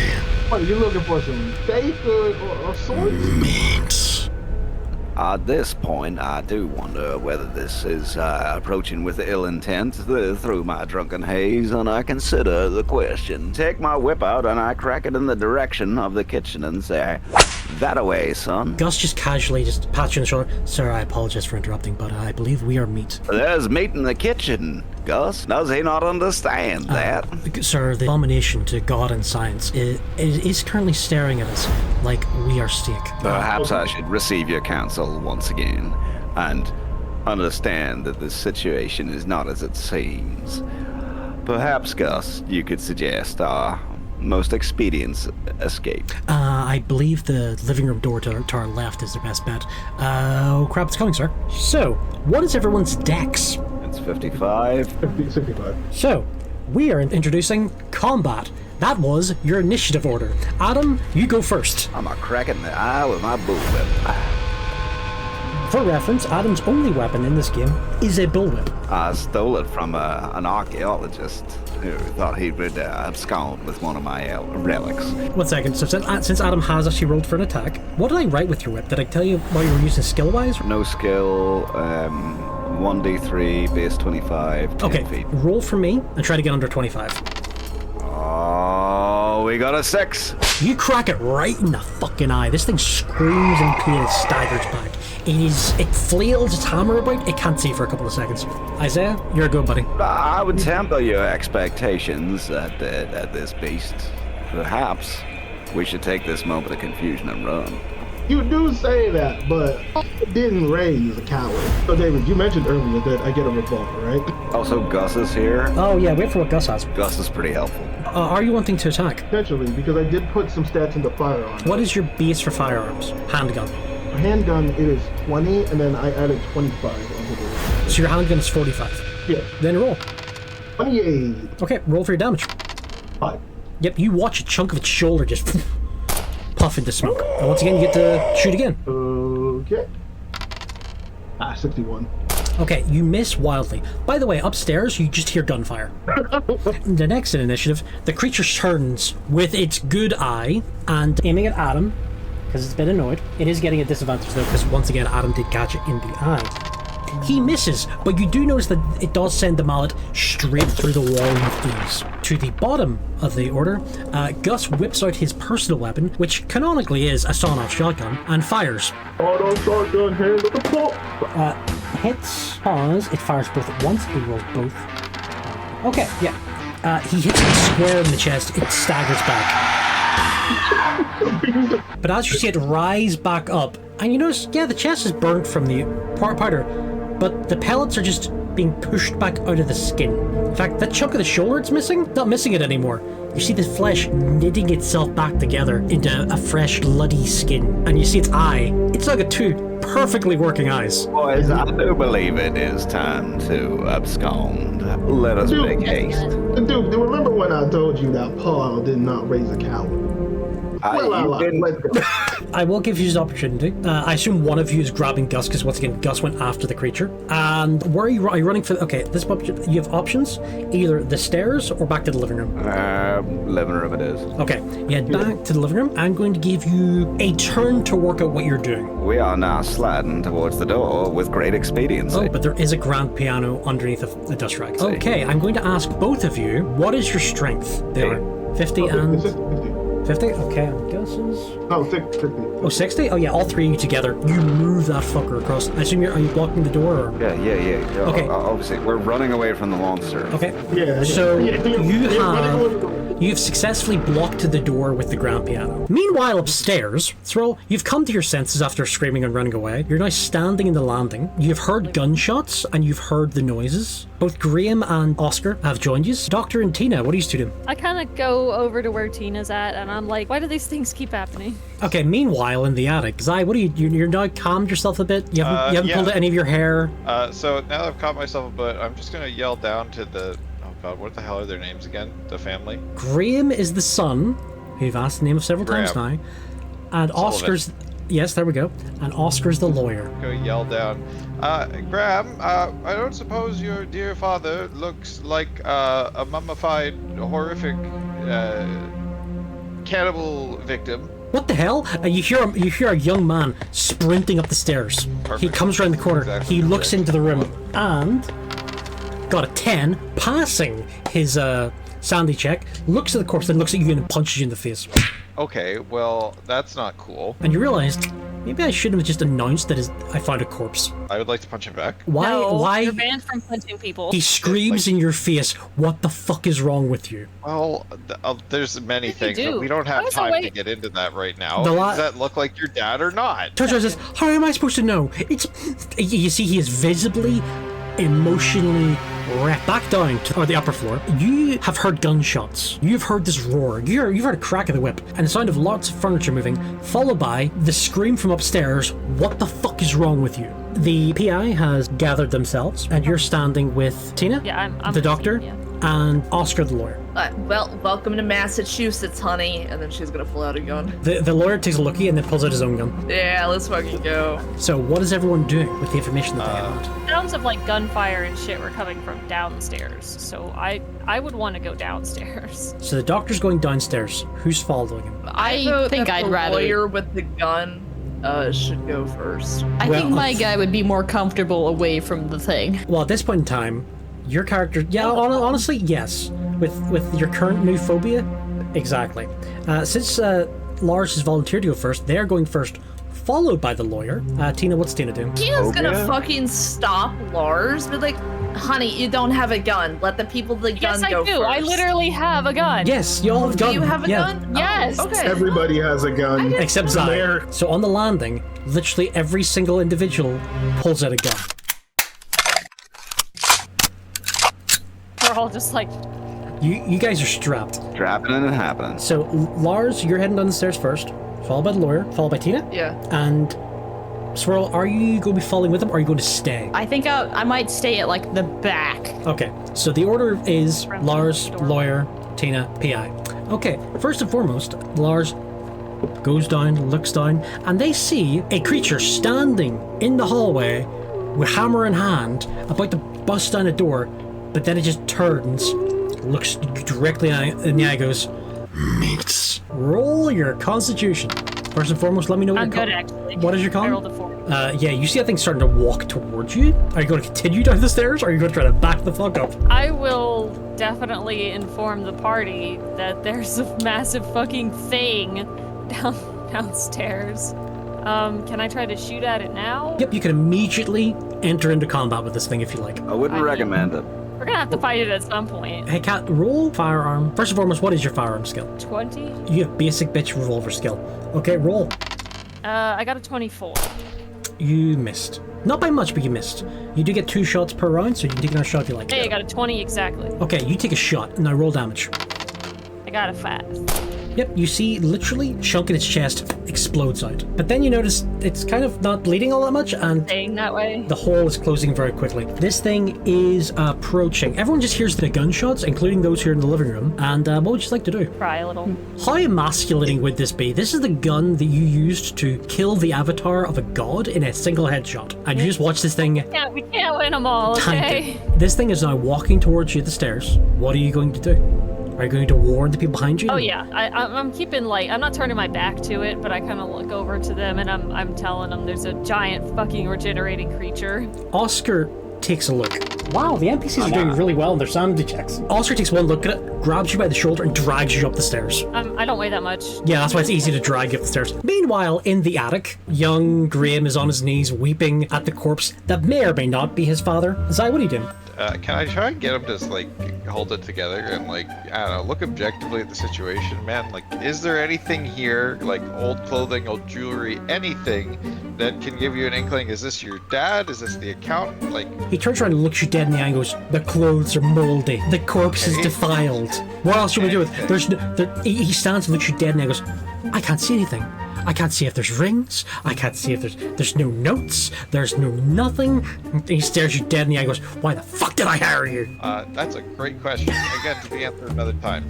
No, here's the thing. Zai, I will say this. You have heard several gunshots now. Yeah, that's why I'm trying to. And in his emotional okay. state, he may not have registered gunshots. That's fine. I'm gonna poke my head down the stairs there, and like, are the attic stairs like in line with the down stairs? Yes, you won't see the creature because the creature's still on the ground floor. You will see everyone else backing up to the landing though. So I'm assuming that they're running up here because something's bad, like something's not good down at the bottom. So I can make that assumption. You can make that assumption. Can I do a quick look up here at the attic for anything remarkably heavy that I can throw down some stairs? There's a few beds in those rooms, but you wouldn't be able to move them. Once again, pre-Civil War, these things are made of oak. Instead, what I'm going to do is I'm going to pull out my gun.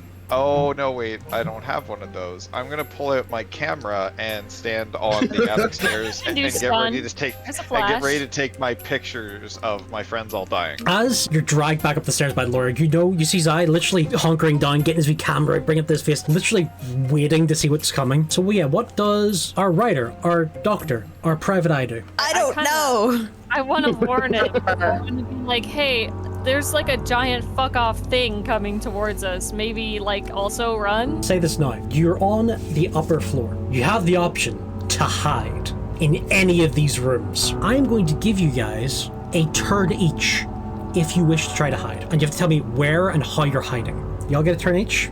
You can work together if you like, or you can hide. What would you like to do? Hide together. That seems like a great but also terrible idea. Okay, I'm actually going to go through initiative. Kat, you are first. What would you like to do? Is that a standing closet in room 2, or? Yes. Is it reasonable for me to be able to get behind it? Behind it, no. In it, yes. Don't put the gay man in the closet. Come on. Fuck, I'm not the one doing it.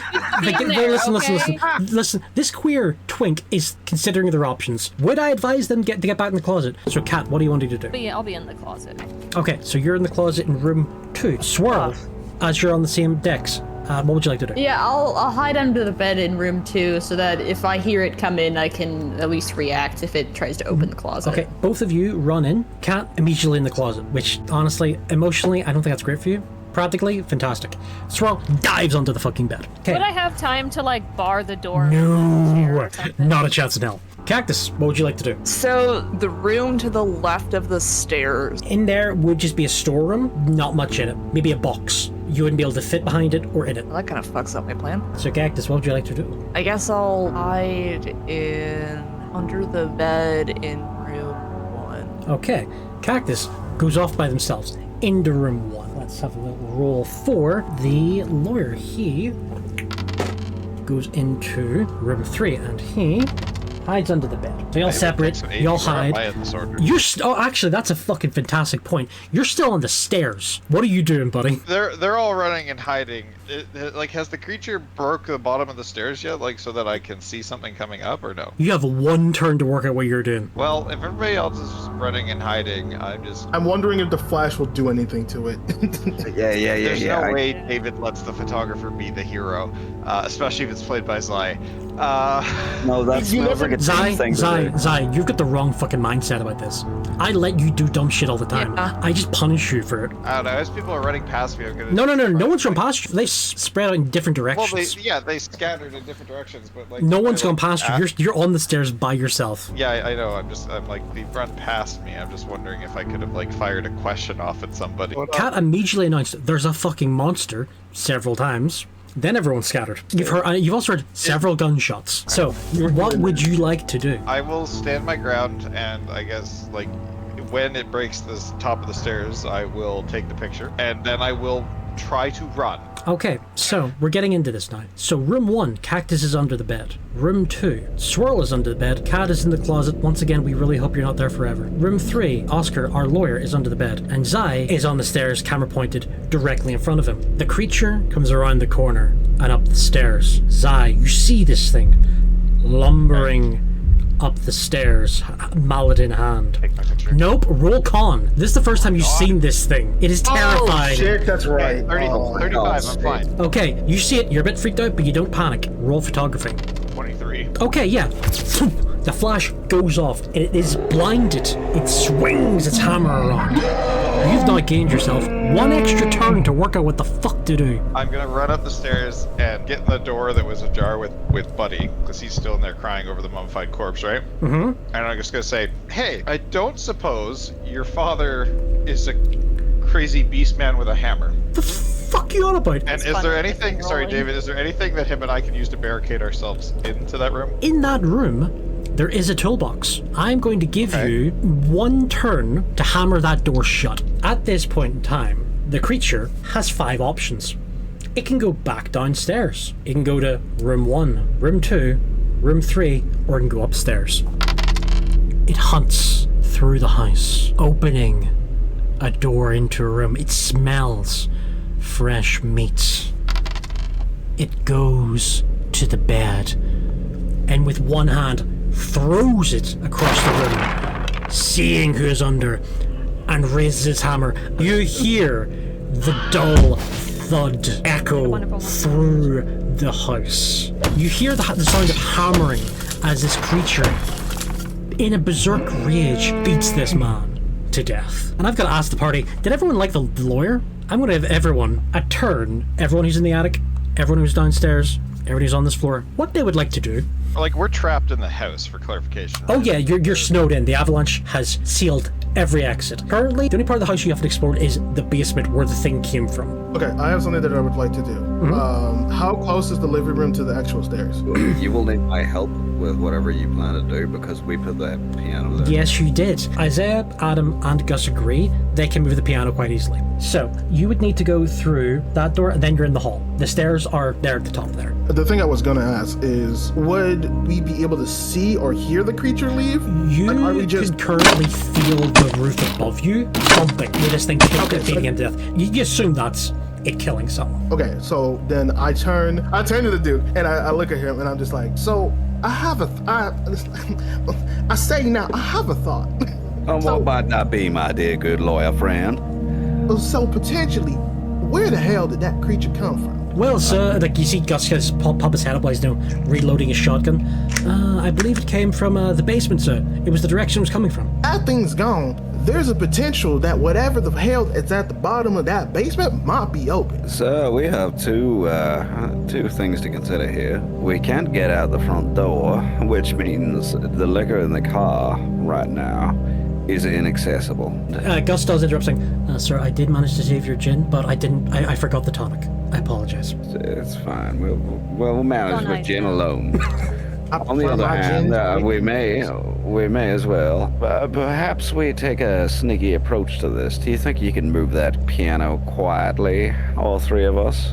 I will have all of you do a stealth check. I retract that. The creature is far too busy and making far too much noise to give a shit about any screeching you might hear coming from below. Well, I believe we are gonna head basement bound in the hopes of finding an escape and hope there's a goddamn wine cellar down there. So you three... That is an option. So you three move the piano and are going to the basement. Yes. Along with Gus. We're going to the attic. I have to jump in here because I do have to head out. I'm saying that you have successfully hammered the door shut and trapped both yourself and Graham in the attic. I will happily say that because you're leaving, the attic is now locked. All right, cool. I hope you guys don't die, but if one person does, I hope it's Tina. Anyway, bye. Get fucked. What the hell? You can't say that. Listen. Tina do to you? Listen, Marty's gone. Marty's dead to us. It's okay.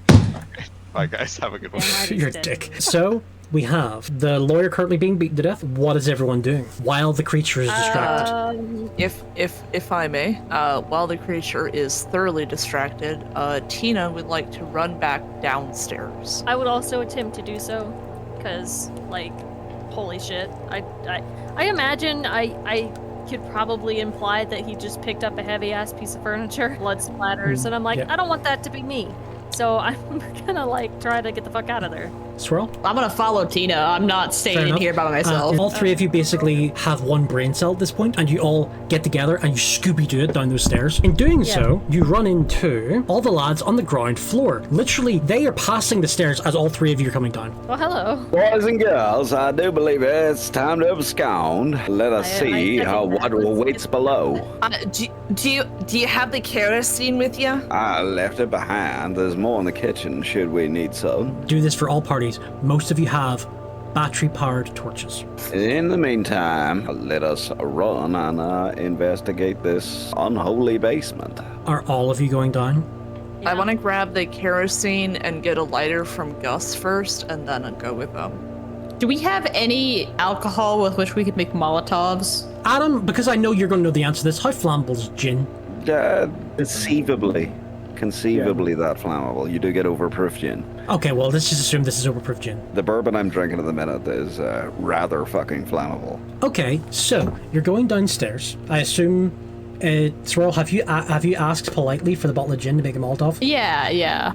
Gus, knowing that this is quite practical, he gives... Oh man, pour a glass before you do so. Because Gus is a good... He has a very quick glass on hand. He dusts some of the snow off his shoulder for a little bit of icing, pours a quick gin and gives it to the Duke before handing you the bottle, and because he's very nice, he offers his own handkerchief to be used as the stop. My Gus, where would I be without you? Tina dashes off and immediately comes running back, hand with what like a half-empty canister of kerosene from the living room. So is everyone going downstairs now? As a party, flashlights on. You see the basement door has been barreled through. It has been torn off its hinges entirely. The frame has busted outward. The cellar door itself is still primarily in one piece, but that piece is now wedged against the wall where this creature's barreled through. You go look down into the basement. The stairs are wooden but old. They creak under every footfall. They give way to stone. You enter the basement. Basement seems to be almost tunnels. It's almost a maze, but you kind of get the idea that this is not a part of the building above you, that these tunnels might be the original foundation of the building or buildings that were there before the house. Going further in, you realize how quiet it is. But you see handprints, you see footprints. Something has been here. And you come around a corner and you see a candle that is completely burnt down. It is nothing but wax around a holder and a page. Seeing the note lying there, she picks it up and... The last account of Lucas Sullivan. If you are reading this, I have lost my mind. Impossible nightmares haunt my every waking moment. I smell the blood and the flesh still. I had no choice. Simon, the traitorous bastard, had attacked me and dragged me to the attic. He bound my wrists and ankles to a chair and went to work on me. The beating, the anger from him. He was my friend, and I helped him, and this is his repayment? A mercenary torturer sent by my own brother, all because of the will. I told him I'd never tell, that I was a dead man already. This is when he took that great mallet and broke my legs, crippled me. He laughed and drank, telling me the unholy acts he would do to me if I did not tell him the will's location. If he knew me as well as I thought he had, he'd have known I had secreted it away before we left Arkham, in the fake bottom of the desk in my office. Much use it'll do him now. The bastard drank himself into a snoring mess, and I made work of my restraints. Eventually, I twisted myself and the old chair fell, breaking beneath me. The Judas did not wake. I crawled to him and bashed his brains in with the same hammer he'd used on my legs. I was ready for death. I was broken. Fever was taking me, and he had left no fire. The voices started then. Something that sounded so far away, but it was as if it was whispered in my own ear. Eat. I was suddenly overwhelmed with a hunger I'd never felt before. I had sunk my teeth into his face before I had the sense to stop. But the whisper was now a choir screaming inside my skull. Eat. By the time I had my fill, Simon was a bloodied mess and I felt on fire. My legs ached still, but they had healed. I still feel where the bone had broken, but I felt alive. I hobbled downstairs, and before I touched the door handle to leave, I heard the voice again. Eat. My mind moved back to the stories my father had told me that his father had told him about the madman, the cannibal. Even as I stood by the door, I knew those old tales were true, and that this hunger would not simply be sated by the death of a man who betrayed me. I locked myself in the cellar. The door, once closed, is nigh on impossible to open, and I believe it will hold once this hunger drives me to try for it. Good God above, I truly hope I've starved to death by the time you are reading this, but if not, please run. I am very, very hungry. If you are brave, burn me. It's what they did to the man in the stories. Can I just say, I wrote that last night at 3 a.m. Goddamn, dude. Hell yeah. Jesus, David. Thank you. Very nicely done. Well, I do hear a solution to our problems in all of this. Much as I hate the waste of gin, and Oh, honey, you don't have to waste your gin. I grabbed the kerosene. No, you got the kerosene, but I do believe this creature might be a little more difficult than we imagine. So we'll keep our options open here and consider burning it with my good goddamn gin as well as the kerosene. There will always be more gin. There's more gin in my car, but God, how many feet of snow is it under right now? Gus coughs and was like, "Sir, I do apologize. If I had known, I would have brought your flamethrower." You have a It's flamethrower? quite all right. We're like- It's quite all right, Gus. I understand. It's okay, Bobby. I asked you for one thing, and we needed another. If it makes you feel better, Duke, if we all get out of here alive, I'll make sure that you get some of my finest alcohol back in my state. Well, sir, I will take you up on that, and you know damn well I will. But now we gotta figure out what in gosh darn it we really gonna do about all this. I believe we're gonna burn a beast. How?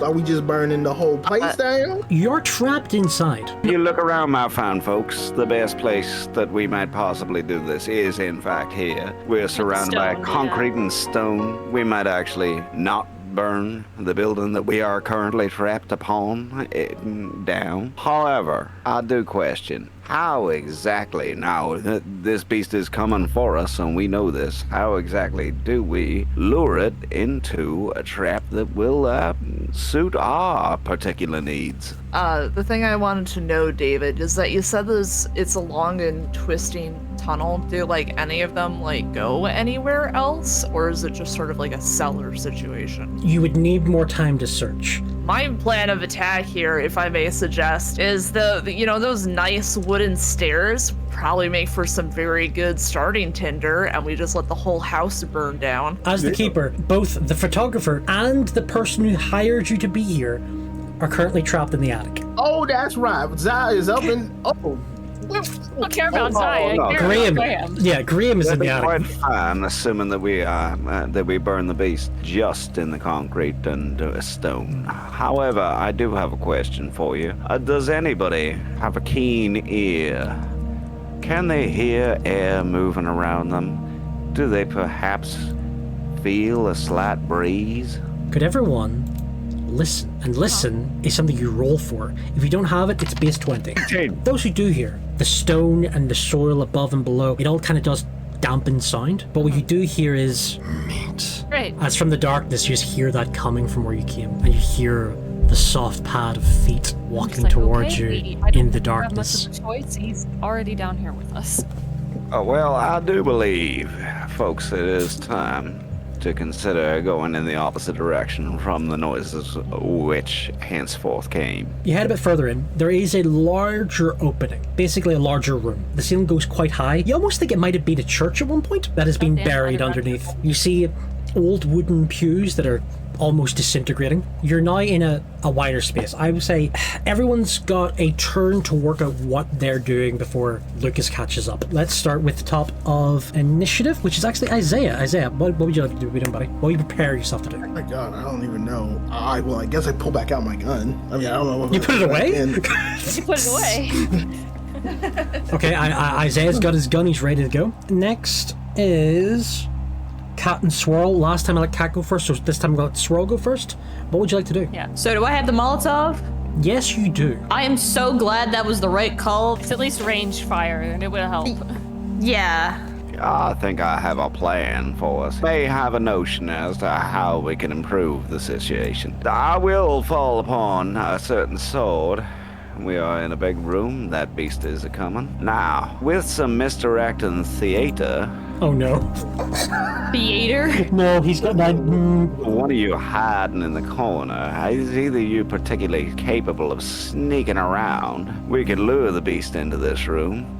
This big room where we may not actually burn the house down around us. I will happily provide a distraction along with my good friend Gus, who I imagine that shotgun's gonna come in handy. I'll crack my whip and give it a little bit of amusement and a little bit of momentary pause while one of you lights and burns that beast to the ground.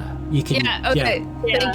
Thank you. I want to get to the thing my plan was Had a plan, yeah. that there's one way in. That's the way we came in, right? Mm-hmm. All right. Bottom So of that it's shit. got to come in that way to get us. So we pour the kerosene, leave a nice little trail, and then I think we should still throw the Molotov just in case, because good idea.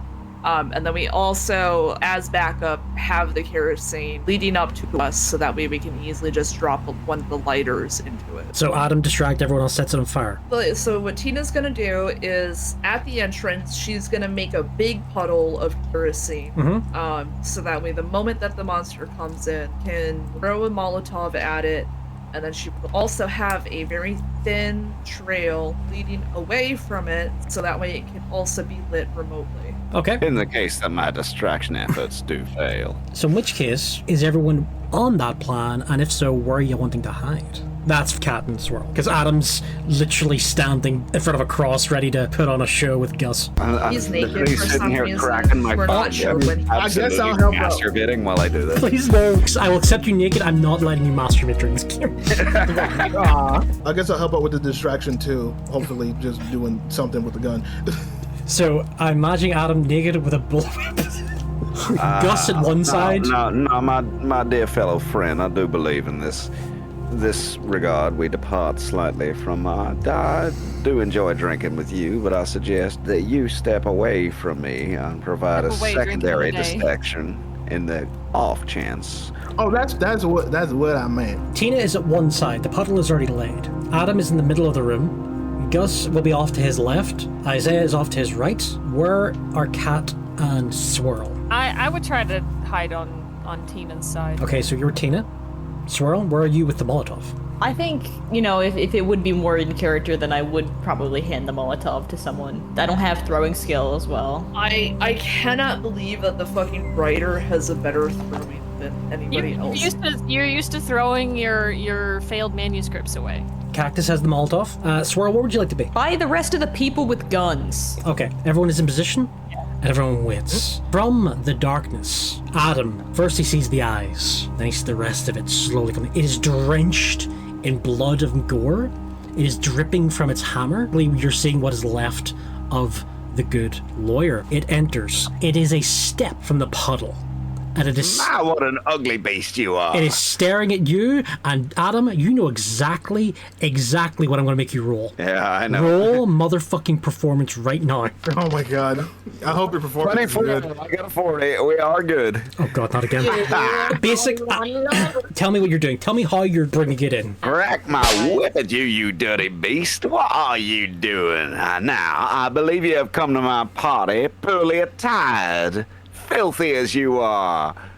What are you doing? Gus, being the good manservant, just pokes his head and goes, "Come and have a go, think get out of." With that, the creature steps forward. It steps through the puddle and is still within it. It is ready to attack. Cactus, what order are you doing things in? I was going to ask you, what the fuck order are you doing things in? And you screamed 16 at me. Actually, shit, I just realized something. Tina, you can now see the monster you've not seen before. Oh, show. Con save. Give me a... aware there's a monster. You're aware... This But whole listen, time. listen. Because you're aware of it, I'm giving you a +5. Now, if you pass it, I will give you that 16 for your throw. 29. Congratulations. Basically, you're like, huh, another thing that's going to haunt me to my death. Then you toss it. I would like to think that Tina, stepping out of the cover, as she's lighting the Molotov, sees the monster, and is like, "You hungry? I got something hot and ready for you," and then throws the Molotov in its face. I'm okay with the shitty one-liner, actually. The Molotov careens to the air, smashes directly in its face. Flames erupt. Immediately, the entire room is full of light. Some of you take a minute to blink, have to blink it away, but there it is. It is standing. It is on fire, but it's still standing. I hope you enjoyed my good gin, sir. It is still standing. It is still angry, and it screams. Order of initiative. Isaiah, you get to go first. Yeah, I'm unloading on this fucking thing. Isaiah, roll handgun. Oh, 44. Okay, you're fine. Roll damage. 1. Damn it. You see a little pock there. Roll again. 40. Roll damage. 8. Bit better. You see a chunk in his chest blown away. But you notice that chunk isn't growing back. We're now to the next stage with Cat and Swirl. Cat is odd. Swirl is even. Swirl goes first. And I apologize to do this to you again, Swirl, but this is the first time you see the creature. It is on fire, towering, abomination, eldritch terror, dreaming into the room. Please give me a conch. I thought the creature was how I got the thing the first time. No, you see the That was corpse. support. Okay, my con is 60. No, I'm giving you a +5 because once again, everyone is basically up to speed. You're slightly prepared for this. 20! You're fine. You're already freaked out enough. The adrenaline's pumping through you. And yeah, you're like, Jesus fucking Christ! But you don't freak out, you don't run away. You're in this. Cool. What is your firearm? Because I have to roll for you. I have a 357 Magnum revolver. It says base 20, but I have 45 in revolver. Okay, so that means you're 45. So we're trying to get 45. I believe you only get 1 shot per turn. It's quite a big gun. You got a fucking 9. Let's go. What is your damage? Fuck them up. It's 1d8 plus 1d4. Okay, you get... Yeah, you just fucking wheel fire. You see its entire left bicep explode. You basically Dirty Harry that motherfucker. Woo! It screams, bellows in pain. The sound reverberates off the walls. It is loud enough to cause an echo in a room that was slowly taking away all sound. Good doctor. I'm also gonna try to shoot it. Roll for your first shot, because you get 2. I didn't get it. I got a 56. You miss wildly. Roll again for your second Yeah. shot. I got a 21. You miss. You miss by a hair. Adam, the thin white duke. Pull my trusty bullwhip out and I crack it at that beast. I will say that you're about 10. You're within 10 feet. Roll. We got a 22. You take a crack. It lashes down its leg. You don't manage to Indiana Jones its ankle out, but you see you've now left a large gash, really on its thigh, and you notice that it's now bleeding heavily from where you just split open its thigh. Tina, our little pyromancer. I start blasting. Okay, our little Danny DeVito. Okay, roll for me. Okay, 70. First shot goes wild. Roll again for your second shot.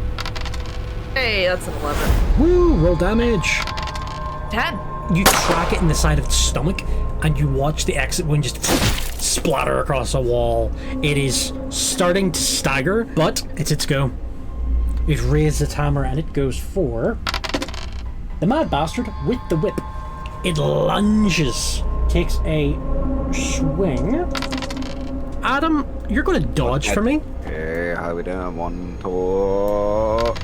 Oh, 24. Yeah, it gets close. You feel this blood-soaked hammer splatter you with blood as it flicks by, but it misses you by about an inch. Though, with that being said, guess whose go it is? You hear the sound of a double-barreled shotgun. Explodes! That's my good buddy Gus. Sorry, Gus has indeed extricated me from a number of complicated situations. He fires, gets it square in the chest. It is flung backwards back into the fire. It is starting to stagger to get back up. And we go to Isaiah. Okay, is the monster Finish him off. is the monster close by me? You're within shooting range. You're behind Adam. Adam was just within about 10 feet to use his whip. I'd say you're about 15 feet away. Am I able to move closer to the beast? It's still on fire. Well, close enough to where I'm not like direct contact. Will being closer matter in the rolls or no? It won't improve your gun skill or anything. It's on fire and it will get an opportunity to attack you if you try to get that close. Okay, then I'll stay where I'll stay where I am and I'll try to aim for its head. Okay. Two popping in. Okay. Roll your firearm skill. Oh my god, I got 46. You miss. Wait, with my revolver. Oh right, no, you get two shots. You get two shots. You get two shots. Yeah, I you get apologize. 2 shots. I genuinely apologize. Roll for your second shot. 7. Oh, thank God. Huge. Oh my Vodka. fuck. Roll your damage. 9. Isaiah, you see Fuck this yeah. beast rise from the fire. Your first shot, you miss by a hair. Your second shot lands directly between its eyes. And for a second, it still stares at you. And you're worried it's going to come until you see the eyes roll into the back of its head. And it collapses into the fire. Lucas is dead. All of you watch, and you wait, watching as the body literally burns to ashes. You wait to make sure that thing does not get back up. Afterwards, you head into the house. You find the photographer and Graham, and because I can't say anything against it, Graham punched him in the balls as hard as he could. Nice. You get yourselves dug out as you get to one of the cars and make your way back home. Weeks later, in Arkham, after everyone's recovered, you go into the father's office. You go under the table that earlier our PI was looking at plans for this very house. And you go under the table, you unlock the secret compartment, and you find the will. Congratulations! All player characters survived this mini campaign. Yay! Congratulations, none of you died. Yay! You only lost one party member, NPC. Congratulations. Well, we always I would lose just- one. Yeah. I would just love to point out the scene that I think is the most beautiful is 2 southern boys drunk as shit walk up to a monster and just start blasting. I will happily write a one shot just for you two one day. But I would like to thank everyone who played. I'd like to thank Zai, who's no longer with us. He's dead, but he's dead to me. I would like to thank Swirl, once again, first time player with us. I'd like to thank Isaiah, first time player with us. Adam, second time player with me, the first time on game night. And once again, thank you so much to both Cat and Cactus returning as both Tina and everyone's favorite twink doctor, Lars. Favorite slut. Exactly. And genuinely, thank you so much. Remember to like, share, subscribe, all that fun things. And catch you next time we do something dumb like this.